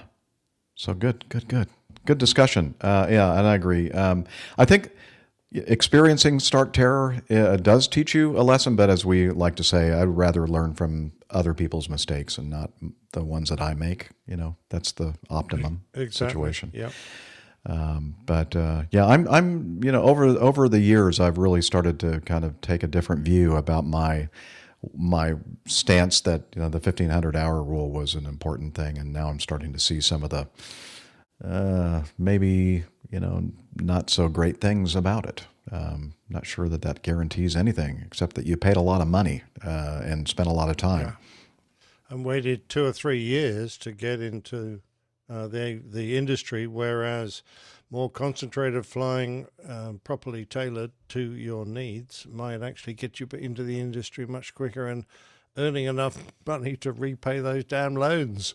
Yeah. Well, that's the no man's land that I'm in. I think we've talked about this a little bit before, but I need more hours to qualify for jobs that get me more hours. Yeah. Oh, good point. Yeah. What do I do? Yeah. And people aren't providing all this stuff for free, right? I mean. Oh yeah. Mm-hmm. Yeah. Doesn't cost me a dime. Damn them. Yeah. Now, Captain Nick, that we were very fortunate that most, if not all, of our flight training we didn't pay a thing for it. In fact, they were paying us. No, the Queen paid for mine. Very kind of them. I don't think the Queen paid for mine directly, but I mean, if you go back far enough. If you go back far enough, I guess you could kind of connect it. Yeah. Okay, but time to wrap it up, boys. Yeah. Okay, Liz. She doesn't like us gabbing on forever and ever. I let you Yeah, it's go time to on. end this darn thing. Okay, so it is now time to wrap it up. We point you to the Airline Pilot Guy website, airlinepilotguy.com. All kinds of stuff there. We're also on social media, or what I like to refer to, social meds. And Social meds. Yeah, so I have a feeling AJ is going to do it this week. I'll take one for the team. All right, so we're on Facebook.com/airlinepilotguy. We're on X, formerly known as Twitter, at APG Crew. Instagram also .com/APG Crew, and YouTube.com/Airline Pilot Guy, or just Google Airline Pilot Guy. You'll probably find us. You'll probably find us somewhere out there. And I'd also like to make the point as far as getting notified when we're doing the live show. Follow especially Facebook and APG Crew on X, because Liz sends out at least 2, sometimes more, depending if we slide with the start time and that kind of thing. And it's during on the APG during the week, calendar. and it's also on the APG calendar, and that's the thing I really wanted to make sure that we covered, Liz, because we do have a Google Calendar where APG Community, I think is the name of the calendar. It's on the website, but you can if you have the Google Calendar. In fact, I think you could do it with your Apple Calendar or several different. Integrated calendars where you could sign up for the APG community calendar on your own personal calendar and then get notified that way, and all the relevant information about how to get here on YouTube to watch us record the show live. Schedule your lives around APG. Yeah, I mean, what's so hard about that? I have to. Why Yeah. doesn't everybody else? Good point. All right. Who's in your shower? Oh, who's in my shower? I don't know. I never really know. Where's the button for my shower? Well, is it a lady this time? He's hoping. Definitely not. No, I don't think so. Sadly. Hey, Hillel, can you tell us about Slack? Okay, but I'm dripping wet. That's okay. If only the lady had said that. Okay, come here. So make Nick shut up. APG listeners, please join us on our Slack team. Slack is a communication, coordination, and sharing platform that works on your mobile, laptop, or browser. On Slack, we share news and ideas, we suggest episode and Plain Tales topics, we plan events and meetups. To get into the Slack team, please email me at slack@airlinepilotguy.com. That's SLACK, Sierra Lima Alpha Charlie Kilo @airlinepilotguy.com. Or send me a tweet with your preferred email address to @Hillel, and I'll send you an invitation. That's Hillel, spelled Hotel India 11 Echo 1, and see you in Slack. Thanks a lot, Hillel. Jeff? Huh? Can we please get one of those heated bidet toilet seats like they have in Japan? Yeah, I'm working on that. Okay. Can't you Amazon He doesn't Prime want much, does he? No, he's very, very demanding. But I have to say, he does manage the Slack. Every group. week, and every week he shows up. I know. I mean, he's very, very consistent, and we appreciate consistency here. And also, speaking of that, we consistently awesome work, mostly behind the scenes, is our producer, Liz Piper. Well done, Liz. Good job. Thank you so much. Guys, thanks for Love covering you. all that feedback. Well, not all of it. There's still some, but that's good. Yep, we're knocking it out. So keep sending it in. Yep. Yeah. All right. We'd also like to thank, as I mentioned several times, said very nice things about these people because they're very nice people in our live chat, our live audience. Again, we would love to have you join us here someday and have some fun with us. And then finally, I guess we can say wishing you all clear skies, unlimited visibility, and tailwinds. Take care, and God bless. Bye, everybody. You're welcome. Happy Thanksgiving.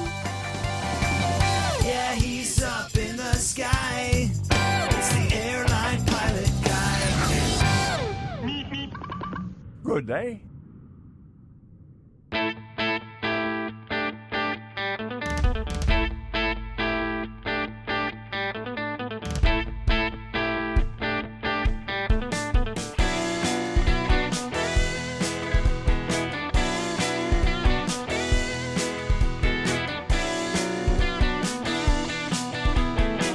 I used to be such a good pilot till I started APG. I opened doors for little old ladies. I helped them to their seats. Airline pilot guy, I fly America. Oh, airline pilot guy, he can land in heavy fog. I got no friends 'cause I'm always flying. I just don't have the time.